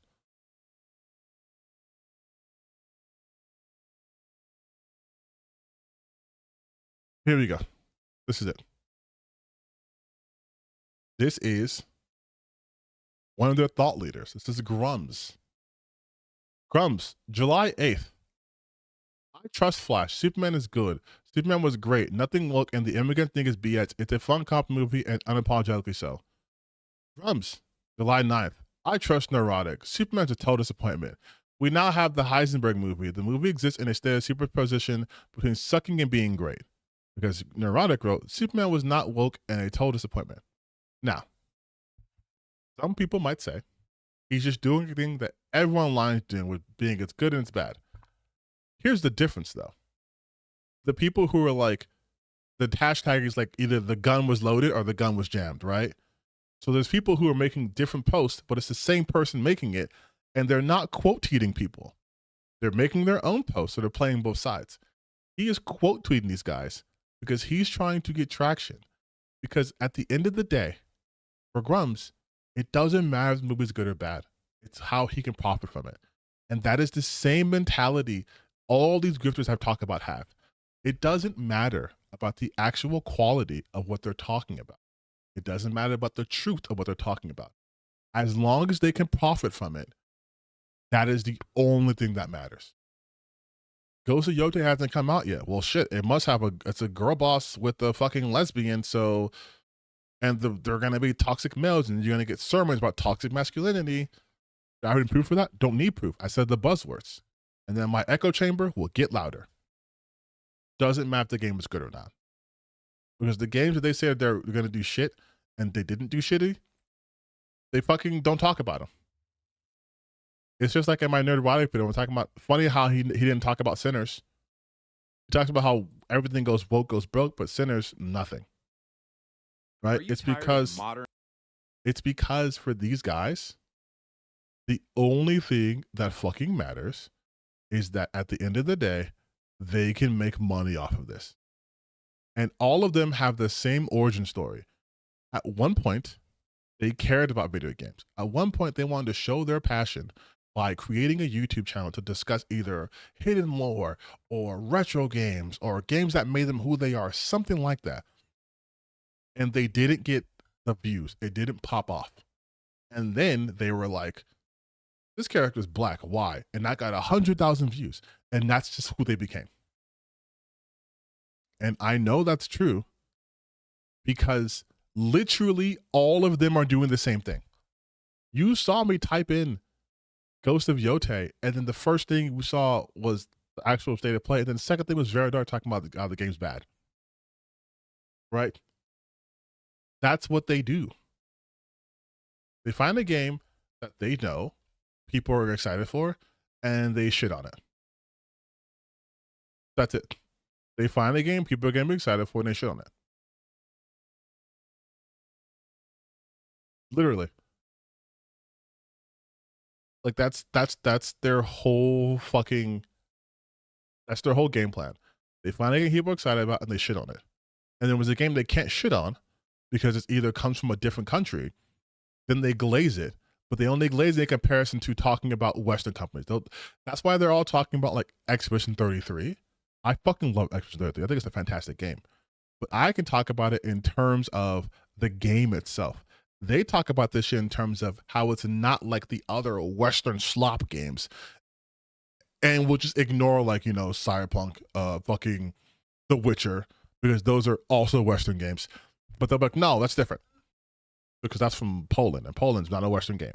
But when it comes from America, they have this it's crazy. They're like anti-American. Like, I have my political beliefs that people might label a little extreme because I believe our government should take care of our citizenships and should, like, you know, give people money so they can live, or at least have a floor, so that me not having a job doesn't mean I die on the street, destitute, right? And I'm called extreme, and I'm a fucking communist or whatever. But they will shit on anything America produces from a technological standpoint because it's not from their weebland Japan. It's not from waifu central Korea. That's them. They will shit on literally every single Western game ever. But it's from Japan. Oh no, it's Peak.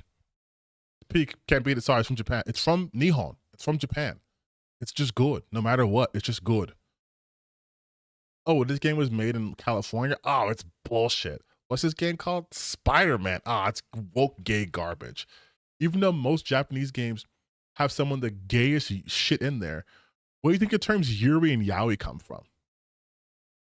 Like, but that's where my anime's from. Like, that is their mindset. And because of that, they are not viable or credible people to get your viewpoints from. I can distill all their points for you. I've done that in the last three hours. I gotta leave. I've distilled their points in the last 2 hours, 2.5 hours. The first half hour, that kind of is bullshitting. But that's it. That's what they do. There's no secret. They won't go up to Cyberpunk because Mike Pondsmith is the black dude. They absolutely have no idea who that man is, okay? But they won't go after Cyberpunk because even with its bad initial launch, it's a good game. Its DLC was fucking amazing. They can't go after it. Just like they can't go after Baldur's Gate. Just like they can't go after Alan Wake 2. Just like they can't go after God of War Ragnarok. Just like they can't go after any of the successful games because most of the successful games have been AAA Western games. And that thing, that's their standard is, can I jerk off to it? There was a guy on Twitter who was like, this is gonna break woke people's brains. And it was just like some fucking like inflation content. Like, he was like, this is gonna break woke people's brains. I want to find it so bad. Because again, these people are just gooners. And not even like cool gooners like Hideo Kojima or Yoko Taro. Just annoying gooners who think every single female character has to get them hard or it's a waste. Like I could not live a life like this. I just can't. I absolutely cannot imagine living a life where I can only play game characters if they're women if I want to have sex with them. Because again, I always ask, how are you playing these games? Are you literally playing one-handed? Like, are you just jerking off while you're playing this game? Here we go. Here's a post from basednerds.net. The community post from Anti-Sweet Baby Inc. and Journos. Oh my God. This game will end wokeness. Games journalists must be seething now.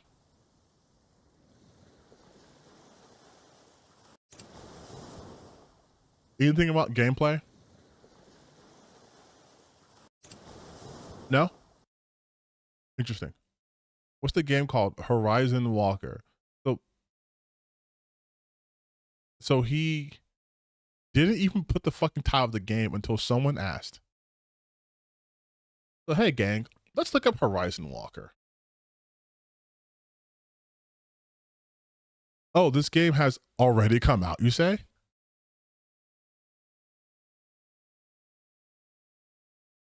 Oh my god, oh my god, is it a fucking gotcha? Oh, it hasn't come out yet. Well, it hasn't come out on Steam, it's come out on mobile. Oh, this is a gotcha for sure. Yeah, wait, this is an isometric top-down? So it doesn't even matter if the girls are big tittied girls. But hold on, I gotta make sure I can fucking show this. It just got really explicit out of nowhere. Let's see if this is like.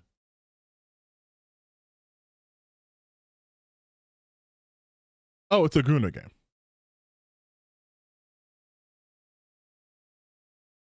I can show this at least. It's a Guna game. Yeah, it's a Guna game. That's it. Which of course it is, right? But I want to know, is it, if it's a gacha game. It's a gacha game.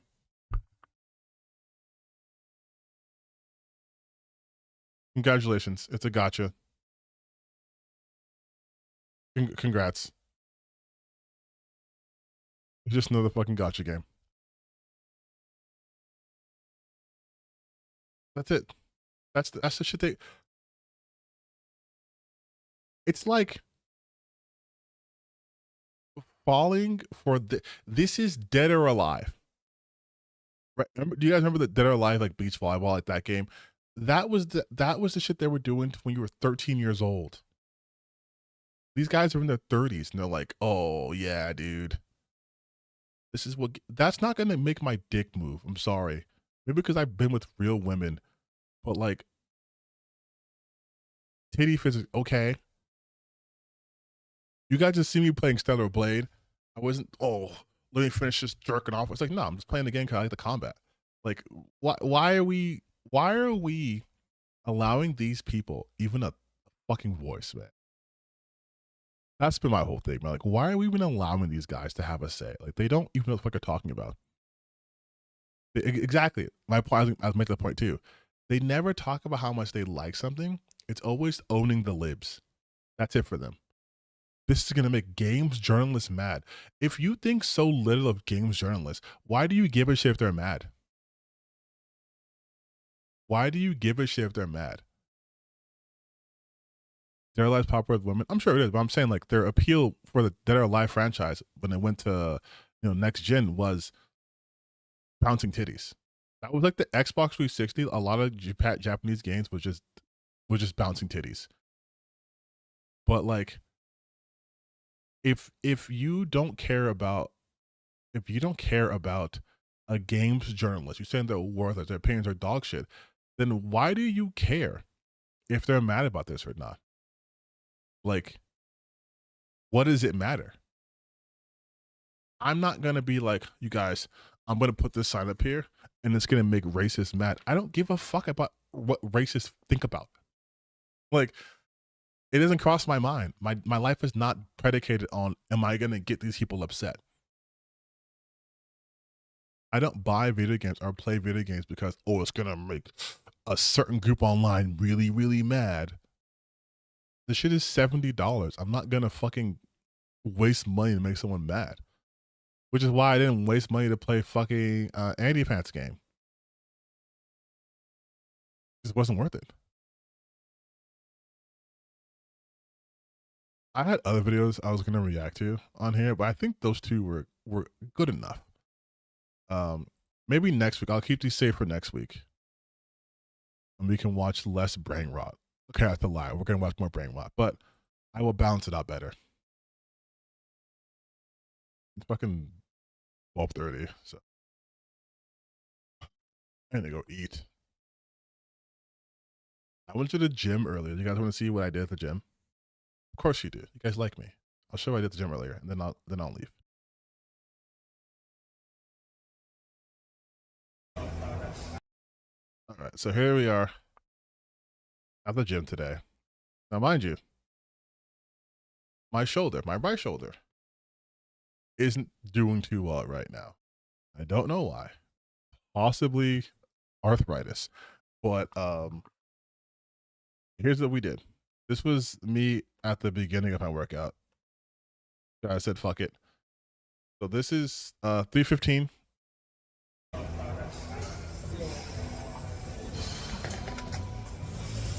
So the first set, easy, right? Went up easy. And then I started feeling it on my right shoulder. But then right here, I grunted a little bit.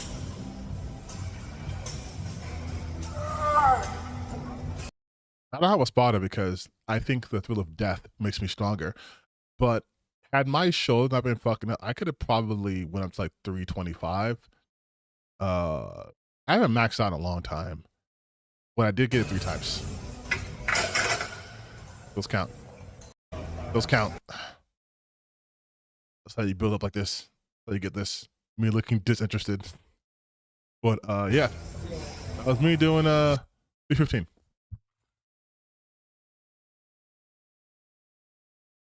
I was killing it. I was crushing it. I was fucking crushing it, you guys. Also, I was recovering from vertigo. We're doing that shit, and brother in Christ. Get a spotter. Get a spot, especially if you say your show is kind of like, you guys. I was a little bit joking. Okay, I know to get a spot when I have a weight I can't handle, but I got that weight up pretty easily, so I knew I had at least 2 more in me. Do not worry, I have not once ever in my, Jesus Christ, 15 years of lifting ever had an injury coming from weightlifting. Most of my injuries come from being way too fucking tall, but I've never had an injury like that. I know the gym etiquette. I will go ask somebody, hey, can you give me a spot? I'm going for a max. They'll say, yeah, bro, I got you. Come on, it's all you. I know this. I can bench press 315. That was that. Just the shoulder made it a little bit harder. You can hear me. You can hear that? It like pops. No, I have my noise gate on, so you can't hear it. Fracture ribs. No, see, yeah, I've never done that shit. I have been working out a very, very, very long time. It may not look like it, but I've been working out. I'm trying to get strong like Atsu. That's why I work out, you guys.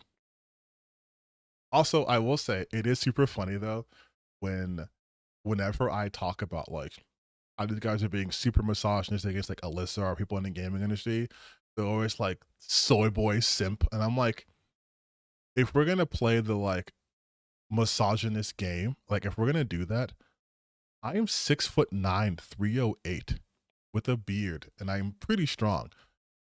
I win the masculinity argument against literally anyone who makes this claim against me because they look like Andy. Like, they look like Andy, and they'll tell me that I'm a soy boy. And I'm like, my brother in Christ, what is your max? Let's go lift together. Let's work out together. I can deadlift 405 pounds.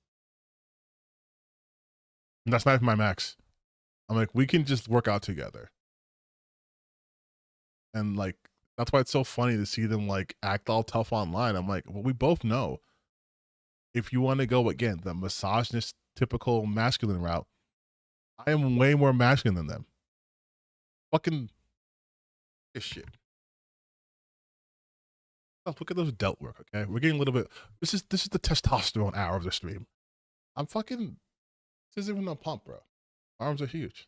We're not. We move heavy shit out here. We're like, it's insane to me. They'll be like, "Oh, you're just a weak liberal." I'm like, I resent that. I'm not a liberal. First off, but secondly, it's like they don't anchor arms. Fuck you. But it's like they also don't like me because I present how they think the masculine man should be, right? I'm big man. First off, look at this side profile, okay? Look at this side profile, all right? All right? Chest, baby. That's the chest. That is the Rob Liefeld ass chest, okay? And they will be like, weak soy boy, right? And I'm like, I know I present masculine, obviously. But because I don't have their same thought process about a lot of shit, I've actually opposed a lot of their ideologies, then they have to start making shit up. Like how Andy made up shit about Ghost of Yote. They have to make shit about me. I'm satanic. I'm racist. I'm, and they always try to come from my sexuality. Like, oh, you're a queer, you're this, you're that. I'm like, none of that matters to me. But also, is that the best you can do? Do you think gay guys aren't fucking ripped as shit and jacked? Like, what are you trying to say? Your first thought is imagining me having sex with men? Like, that's against me? That's a knock against me that you think I'm having sex with men? That's crazy. How does that make me gay if you're thinking of me having sex with men?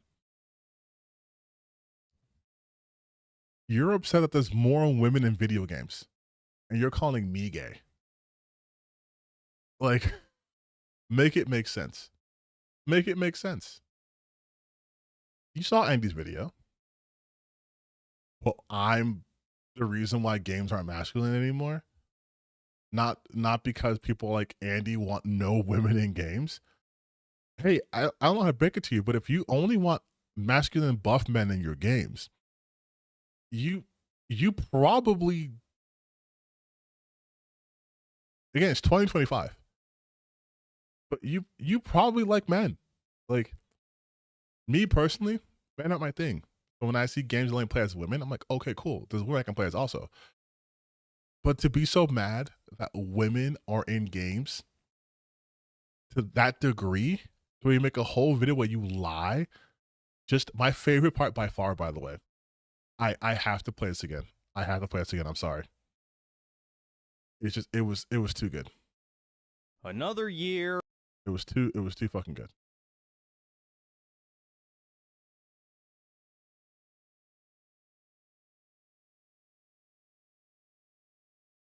Just him talking about, where is it? Where's that part? The writers. It's so good. It's so good. It's so good.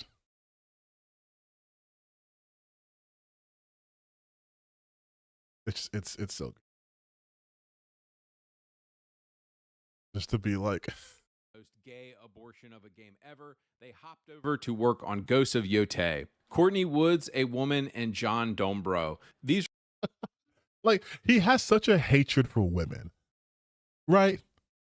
Like he hates women. He hates women to such a degree that just listen to his just listen to him say this. Just listen to him. a woman and John Dombrow are the most gay abortion of a game ever. They hopped over to work on Ghosts of Yotei. Courtney Woods, a woman, and John Dombrow. These like Courtney Woods, a woman, and John Dombrow, a man. Again, like it's so it's just it's you hate women. You just hate women. You just hate women. And it's so apparent. And he wants to make it everyone's problem. But that's why I do this stuff, because I want to illuminate the fact that a lot of these people are coming from that same level of hatred.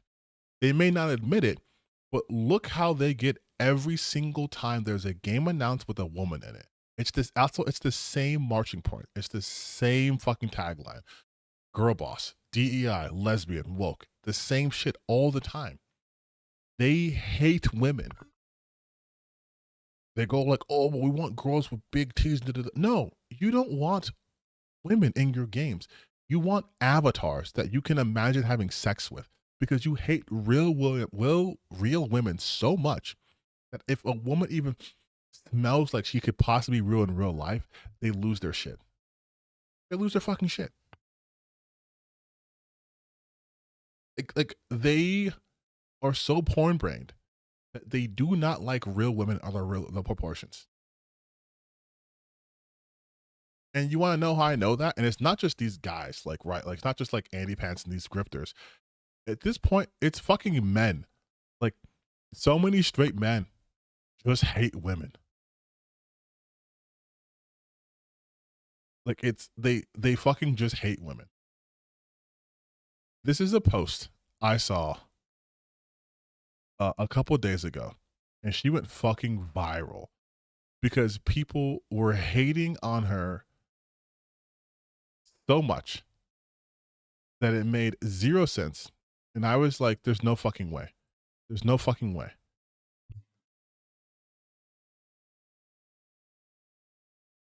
You cannot look me in my eye. You cannot look me in my eye and say you are a heterosexual man and say this woman is ugly. I can't. I can't. I cannot. They're saying she, her, this woman. First off, look at that skin. Amazing. But this woman, they're saying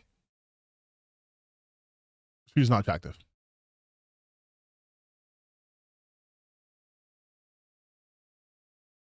Would smash, but I'm not taking her out in public or telling my friends. What?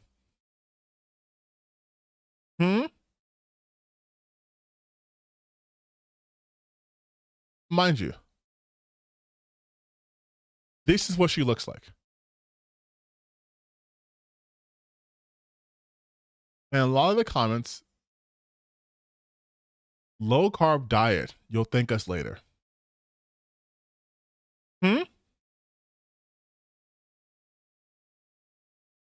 Like, it's not fear, it's disgust. God damn, that's one fat whore. Like, Lizzo had the same attitude. Then she started dumping weight like a bad habit. And it's these faceless men who we both know if they showed their face. Geneva Convention violation. We both know they could never even walk up to this woman. They couldn't even drink her bathwater. Very unhealthy amount of fat. You're likely to die very young from health-related issues. You should lose like 200 pounds, probably more, and you feel better. Coming from an AI anime profile. And a blue check mark. Oh man, professional shit poster. Like, and again, there is no way you see her and you're like, oh, this woman's ugly. This chick's fat. She's ugly. She's like, bro.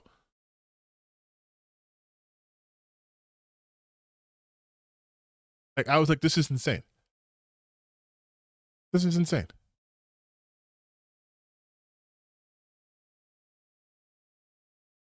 This is what she looks like. This is what she looks like.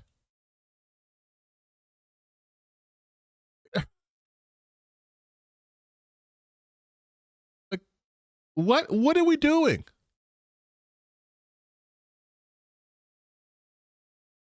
What are we doing? What are we doing? But again, there's just this general hatred of women.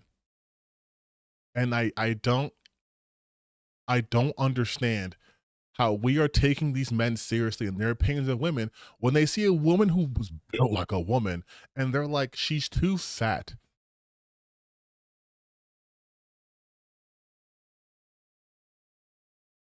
Motherfucker, what do you want us? Like, what do you want? What do you like?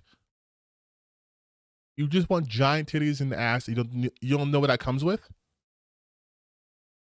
Like, it's insanity. And these are the guys who are like, this is why girls should be getting video games. They have to look super hot. And let's be real. A lot of these motherfuckers like lowly shit. Yes, I'm going to that point. They like these little girls or these 1,000-year-old fucking demons who look like little girls. And they're like, well, that's cool and hot.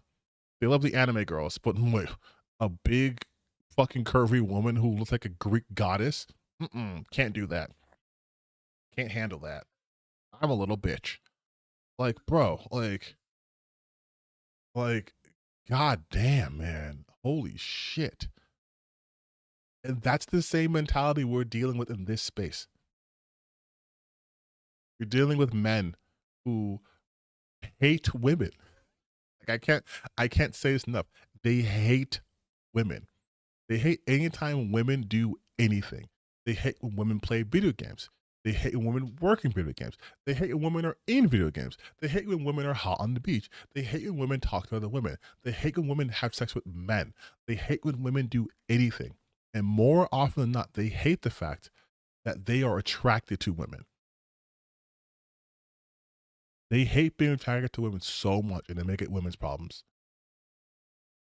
Because even their logic, they'll look at me and they'll be like, oh, and now listen, Alyssa McConaughey is my friend. But they'll be like, oh, dude, oh, you're trying to fuck Alyssa. You're trying to fuck Alana. You're trying to fuck these women. That's why you're being nice and whatever. It's like, let's say I'm a loser and that's what I'm trying to do. Yeah, I'm trying to impress hot women. Meanwhile, you're going to bat for Asmongold or Andy Pants or Smash JT or Grums. You're going to bat for these ugly ass men and you're saying you're a heterosexual man. But me going to bat for hot women makes me gay.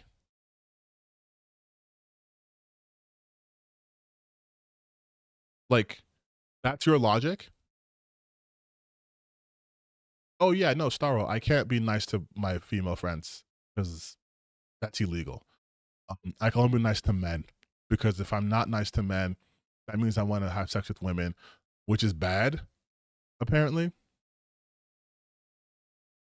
They can't comprehend people being nice in general because they're also not nice people. They don't, when they hang out with each other, it is not to have camaraderie. It is not to like play games together. It is to sit around in a corner and fucking jerk off to being miserable with each other. Like, that's what they do. Matter of fact, I'm pretty confident.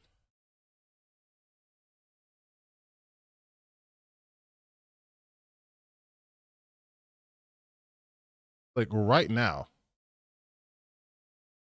they are doing some shit. Right? I think I saw someone on Twitter talking about this.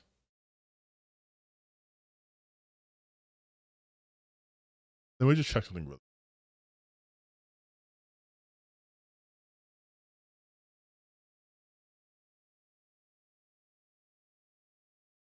Fine, I went completely silent. But yeah, you have like them going on doing shit like every frame of pause, where they're just shitting on things. Or it's talking about like fucking, I don't know, what's that loser's name? Oh yeah, heels versus babyface. Where like they just go on each other's shit and they just talk about things that they hate, nothing that they like. They don't enjoy things. They're not nice people to be around. And in fact, if they weren't able to make content off of each other, they absolutely wouldn't hang around each other. They can't grasp the concept of Superman being a person who would not be a fan of like Israel. Right? Like, these people don't understand that people can be good, because for them, there's no value in being good. There's no money being made being a decent person. We got to put out 100 Brie Larson videos and shit on Brie Larson because that's how I make money. We can't talk about things positively because then that's how they're going to make money. Everything's not making money. Everything's not being making money. And the number one way online, unfortunately, to make money is to be a raging bigot. That's it. That's the key to success. Quick success. Not sustainable success, but quick success. Be a bigot. Talk about Amber Heard. Talk about fucking who's a new one now? Meg Thee Stallion's case. Talk about women in any sort of entertainment space. Fucking go nuts against Rachel Zegler. Go insane against Brie Larson.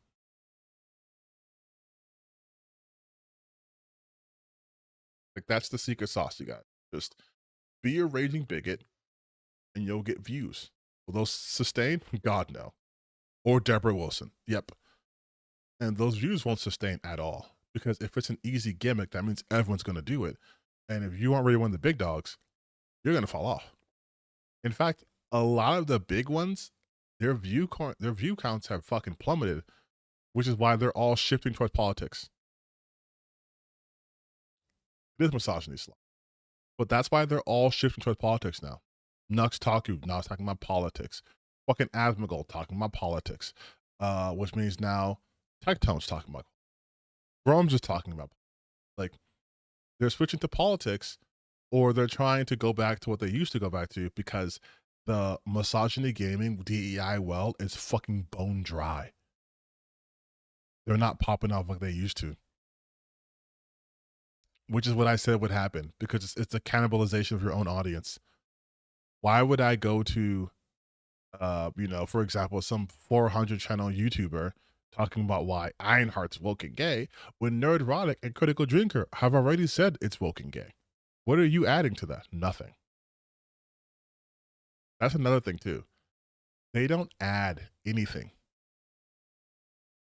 Like, they don't add anything to the conversations that they try to bring up. What they do is what Rev does, what Hero Hey does. They go to Reddit or Twitter, read a bunch of shit, make up some shit, and that's it. There is no further analysis. There is no further insight. It's just, well, again, we watched the Hero Hey video. It is just them saying shit like, Well, yeah, there may be other reasons why, but I think it's because games are not good anymore because there's corruption. And not because of, the economy not being strong enough for people to waste money on luxuries like video games.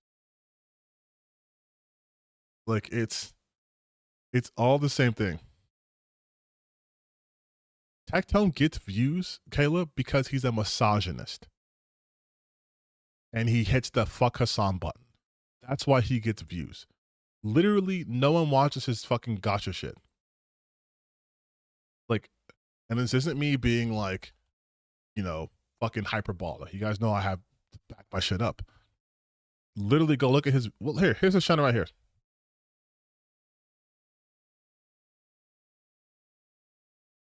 Look at his most recent shit, right? America is fucked. 36,000 views, 70,000 views. Admiral calls out Hassan, 192,000 views. Within a 12-hour span, one video gained 192,000. Within 10 hours, 72. Hassan, 160,000. Oh, the world's finally healing, 71K. Artwork streamer, a political streamer people already know, 147,000. Genshin just spoiled its ending, 82,000. Hassan, 276,000. Hassan, 186,000. Oh, drama between well-known YouTubers, 300,000. But let's look at his next gaming. Ume Musume, 85,000.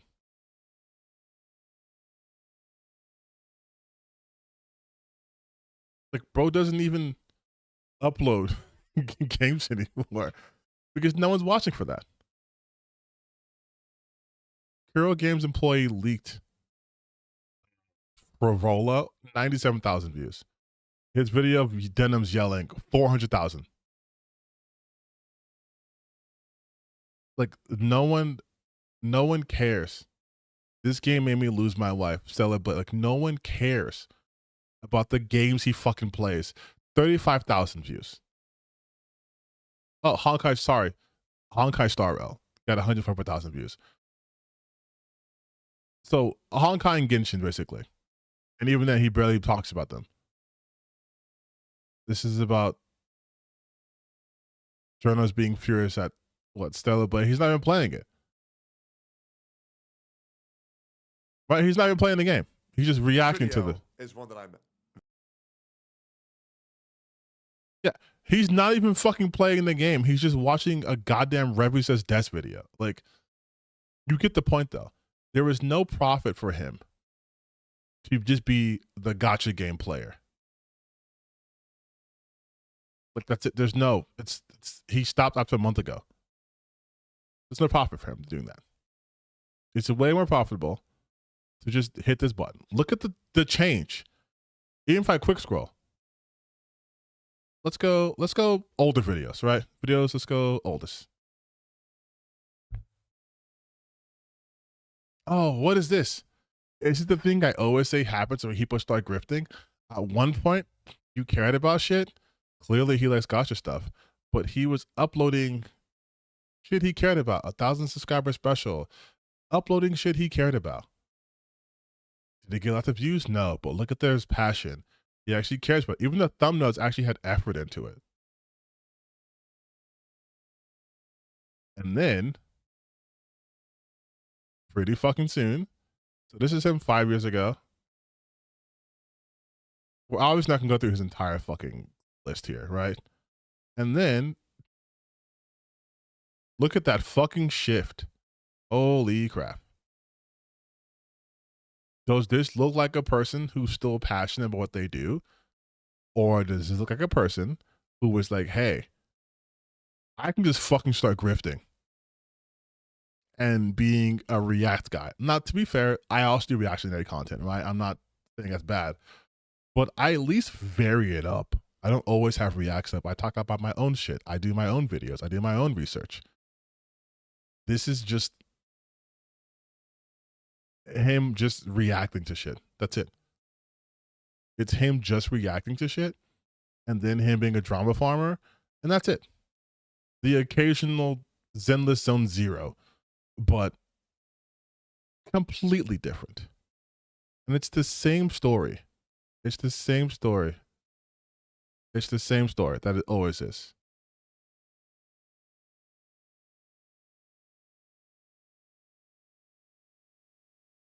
Have you seen Tectone on the Sky podcast? He admits he's a multimillionaire from YouTube. I do not watch Tectone. I have not seen him in anything. Like, I haven't. And I probably won't. The most I'll see is like that little clip I showed you guys on Twitter. But it's the same story. It's, again, we're passionate about some sort of game, some sort of process, and then you hit the grift lottery and you just go full bore there.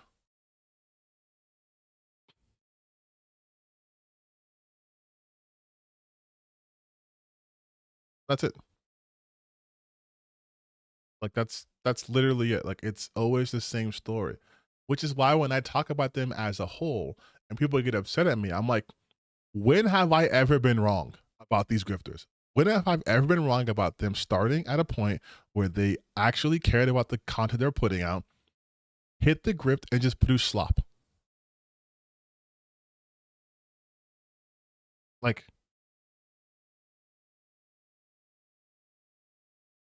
when it's always the same story.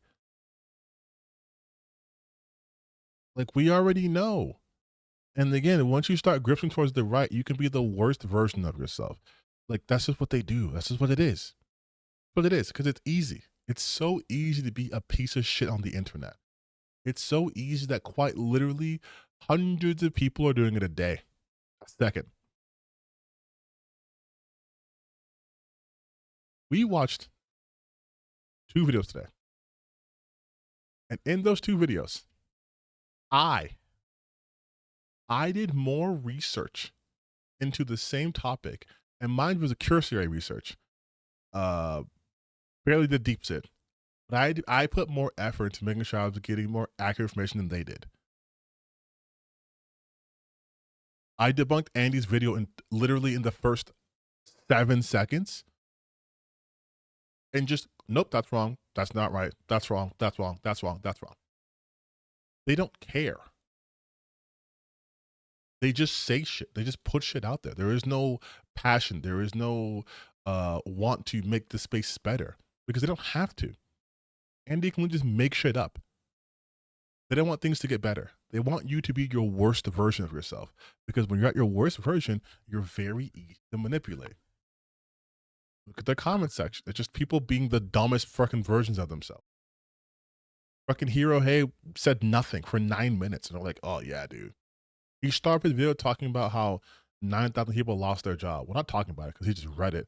And then ends up with saying this is a win for gamers. Hyper focusing on one person's Reddit tweet, a Reddit post about what if we gave public funding to them. That became his target of his video, and then he leaves. But because they are conditioning their audiences to literally not engage critically, they can put shit like that every single day. And they'll come back. Because now they're appealing to him at an emotional level. There is no logic happening here. That's how you start to erode institutions and faith in people and stuff. When you just constantly bombard them with information that's strictly like pathos and nothing with logos. To the point where they're not even capable. Like, they're not even capable of reacting to things in a logical way.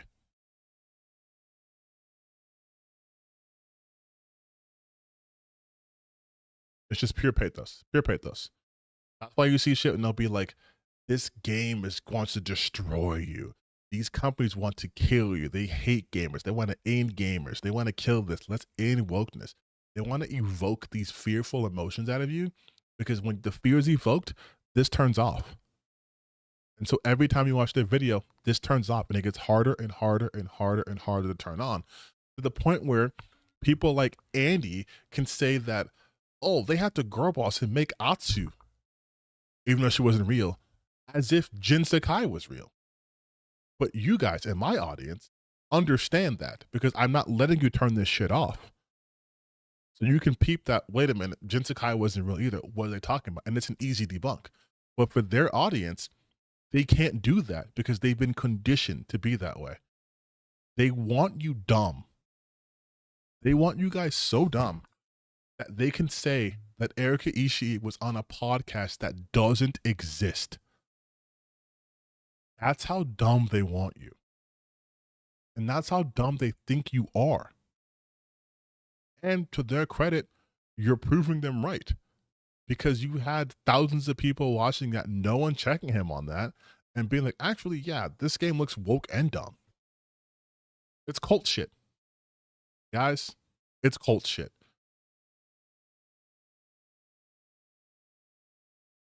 I have never in my life seen cult tactics used so widespreadly and people are just falling for it.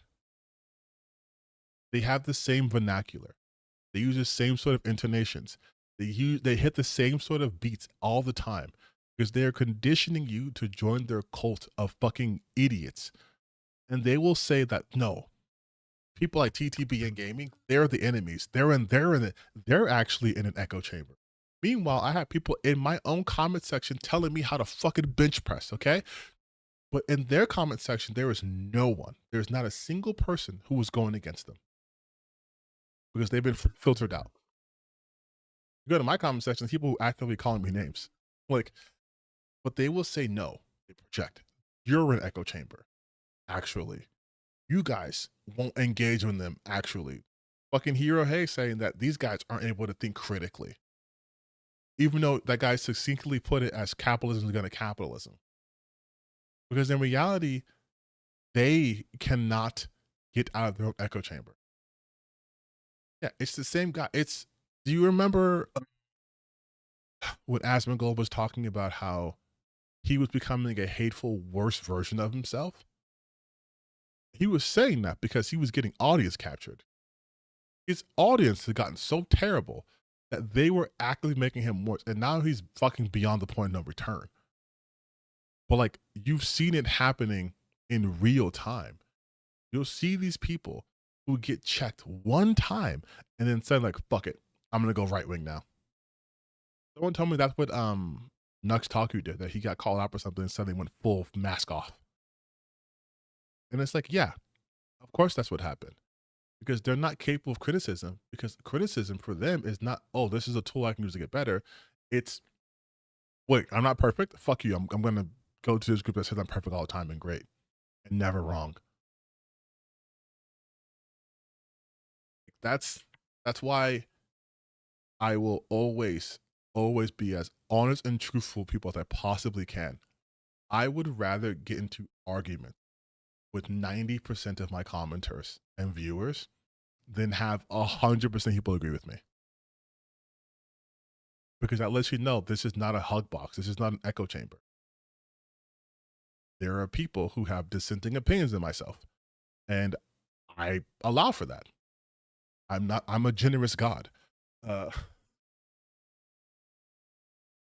and that's the thing too. It's like they don't even interact with people because they like it. They interact because they get some clout. But again, they will use those labels against other people. They will call me a clout chaser because I talked about a popular fucking streamer who has now become the biggest political streamer and is now pushing such bullshit rhetoric that everyone's trying to copy off of that. Of course I want to talk about it. I'm allowed to talk about that. How am I clout chasing? This motherfucker said that he thinks people should be put in the minds based off intelligence. He's saying Palestinians have an inferior culture and deserve to be genocided. Why should I be like, that's okay to say? Oh, because you're clout chasing. Fine, I'm clout chasing. You guys are fucking stupid. You don't know what clout chasing means. I can't talk about him, but he can talk about random fucking game journalists and like ruin their life. They can talk about random Twitch streamers and use their large audiences to make their life a living hell. That's fine and okay because they deserved it because they're mostly women. But if someone gives him any of that energy back, suddenly it's, you're just clout chasing. You just wish you were that guy. Like, come the fuck on. I would never want to be Asmongold or Texon or Hero Hey are literally any of the guys you see me debunking because I do not like them. I don't like what they stand for. I don't like people who go out of their way to make other people miserable or who take joy in seeing people unjustly suffering, who are happy when awful people get away with shit. I will never be friends with those guys. I will never like those people. I will never want to be them. Money is not my main motivator in life. In fact, if I had it my fucking way, money wouldn't even be a thing. So I'm not motivated by that. Like it's like they think money prevents them from having any sort of flaw, right? They can do what they want. They can sue whoever they want. They can attack whomever they want, and their army of fucking losers will defend them to their dying breath, even though they have no idea who they are. I know. You were here earlier, you saw that clip I showed of Asmongold when he was talking about he only cares about himself. Literally only cares about himself. Only wants to live his life the way he wants to live. That's a selfish lifestyle to live. But you see people going like, when I went viral for my little post about the average Asmongold fan, right? People, well, I'm an Asmongold fan. I'm married. I have a wife and kids. Awesome. You sound like shitty people. Like, I'll talk about myself. If I was, let's say I had like 2 million subscribers and I had a bunch of people's ear and stuff, right? People are like, I love TTBN. He's so great. And then someone showed my content and I'm just talking about why I don't think women should be in gaming spaces. And you're like, yes, this is the guy that I like. I agree with him. Or they try to be like, well, I don't agree with all their positions. If one of their positions is, I don't think X group of people should be allowed to live, that's a non-starter for me. Like, oh, well, he has bad takes on like women and politics and video games, but he's really good at movies. Like, what the fuck? Like, what do you know? I would hope to God he would be like, why are you watching him? Just like I hope now, if you guys do share my content, you can at least explain like, no, I like him because he at least like engages in things critically. And maybe he's not always right, but at least I get to think about something or find something interesting or find something new. That's all I want, to be honest.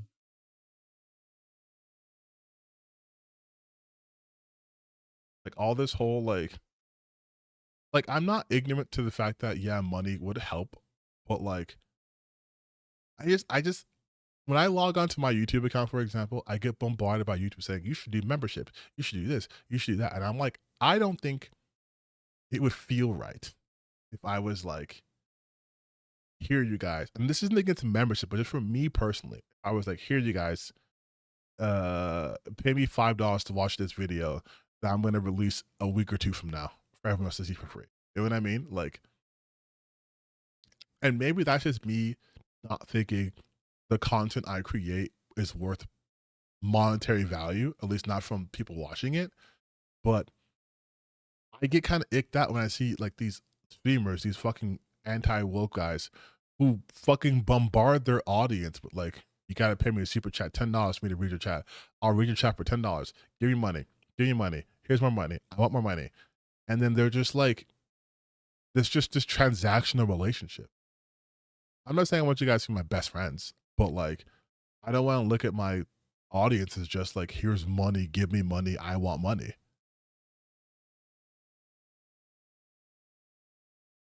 I just think it's weird. Maybe I'm strange. I don't know. I've been rambling for almost fucking 4 hours. I said I was going to get off an hour ago. It's a 1:13. I have to watch Superman in like 9 hours. But I will do a video on Superman. But probably on Ben Shapiro Superman. And then I'll upload it. And then I'll put that onto my secret channel.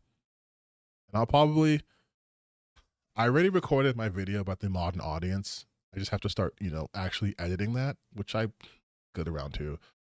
But I'm definitely going to put parts of this stream up as a video. That's just, come on, work smart, not hard, right? So people who are here, you're gonna be in a video. But I promise no one will be able to read what you wrote. So you're all good. But you guys, it is fucking 1:13 a.m. I am going to go get some food, whatever's open at this hour, and then try to get some sleep. Thank you guys all for stopping by. You know how we do random streams on Saturdays, every Saturday, unless they're not. Maybe one day I'll be a good streamer and have a schedule, and then you guys can like plan your nights accordingly and not be randomly notified at fucking midnight that I went live 3 hours ago. But that wouldn't be me now, would it? All right. Good night.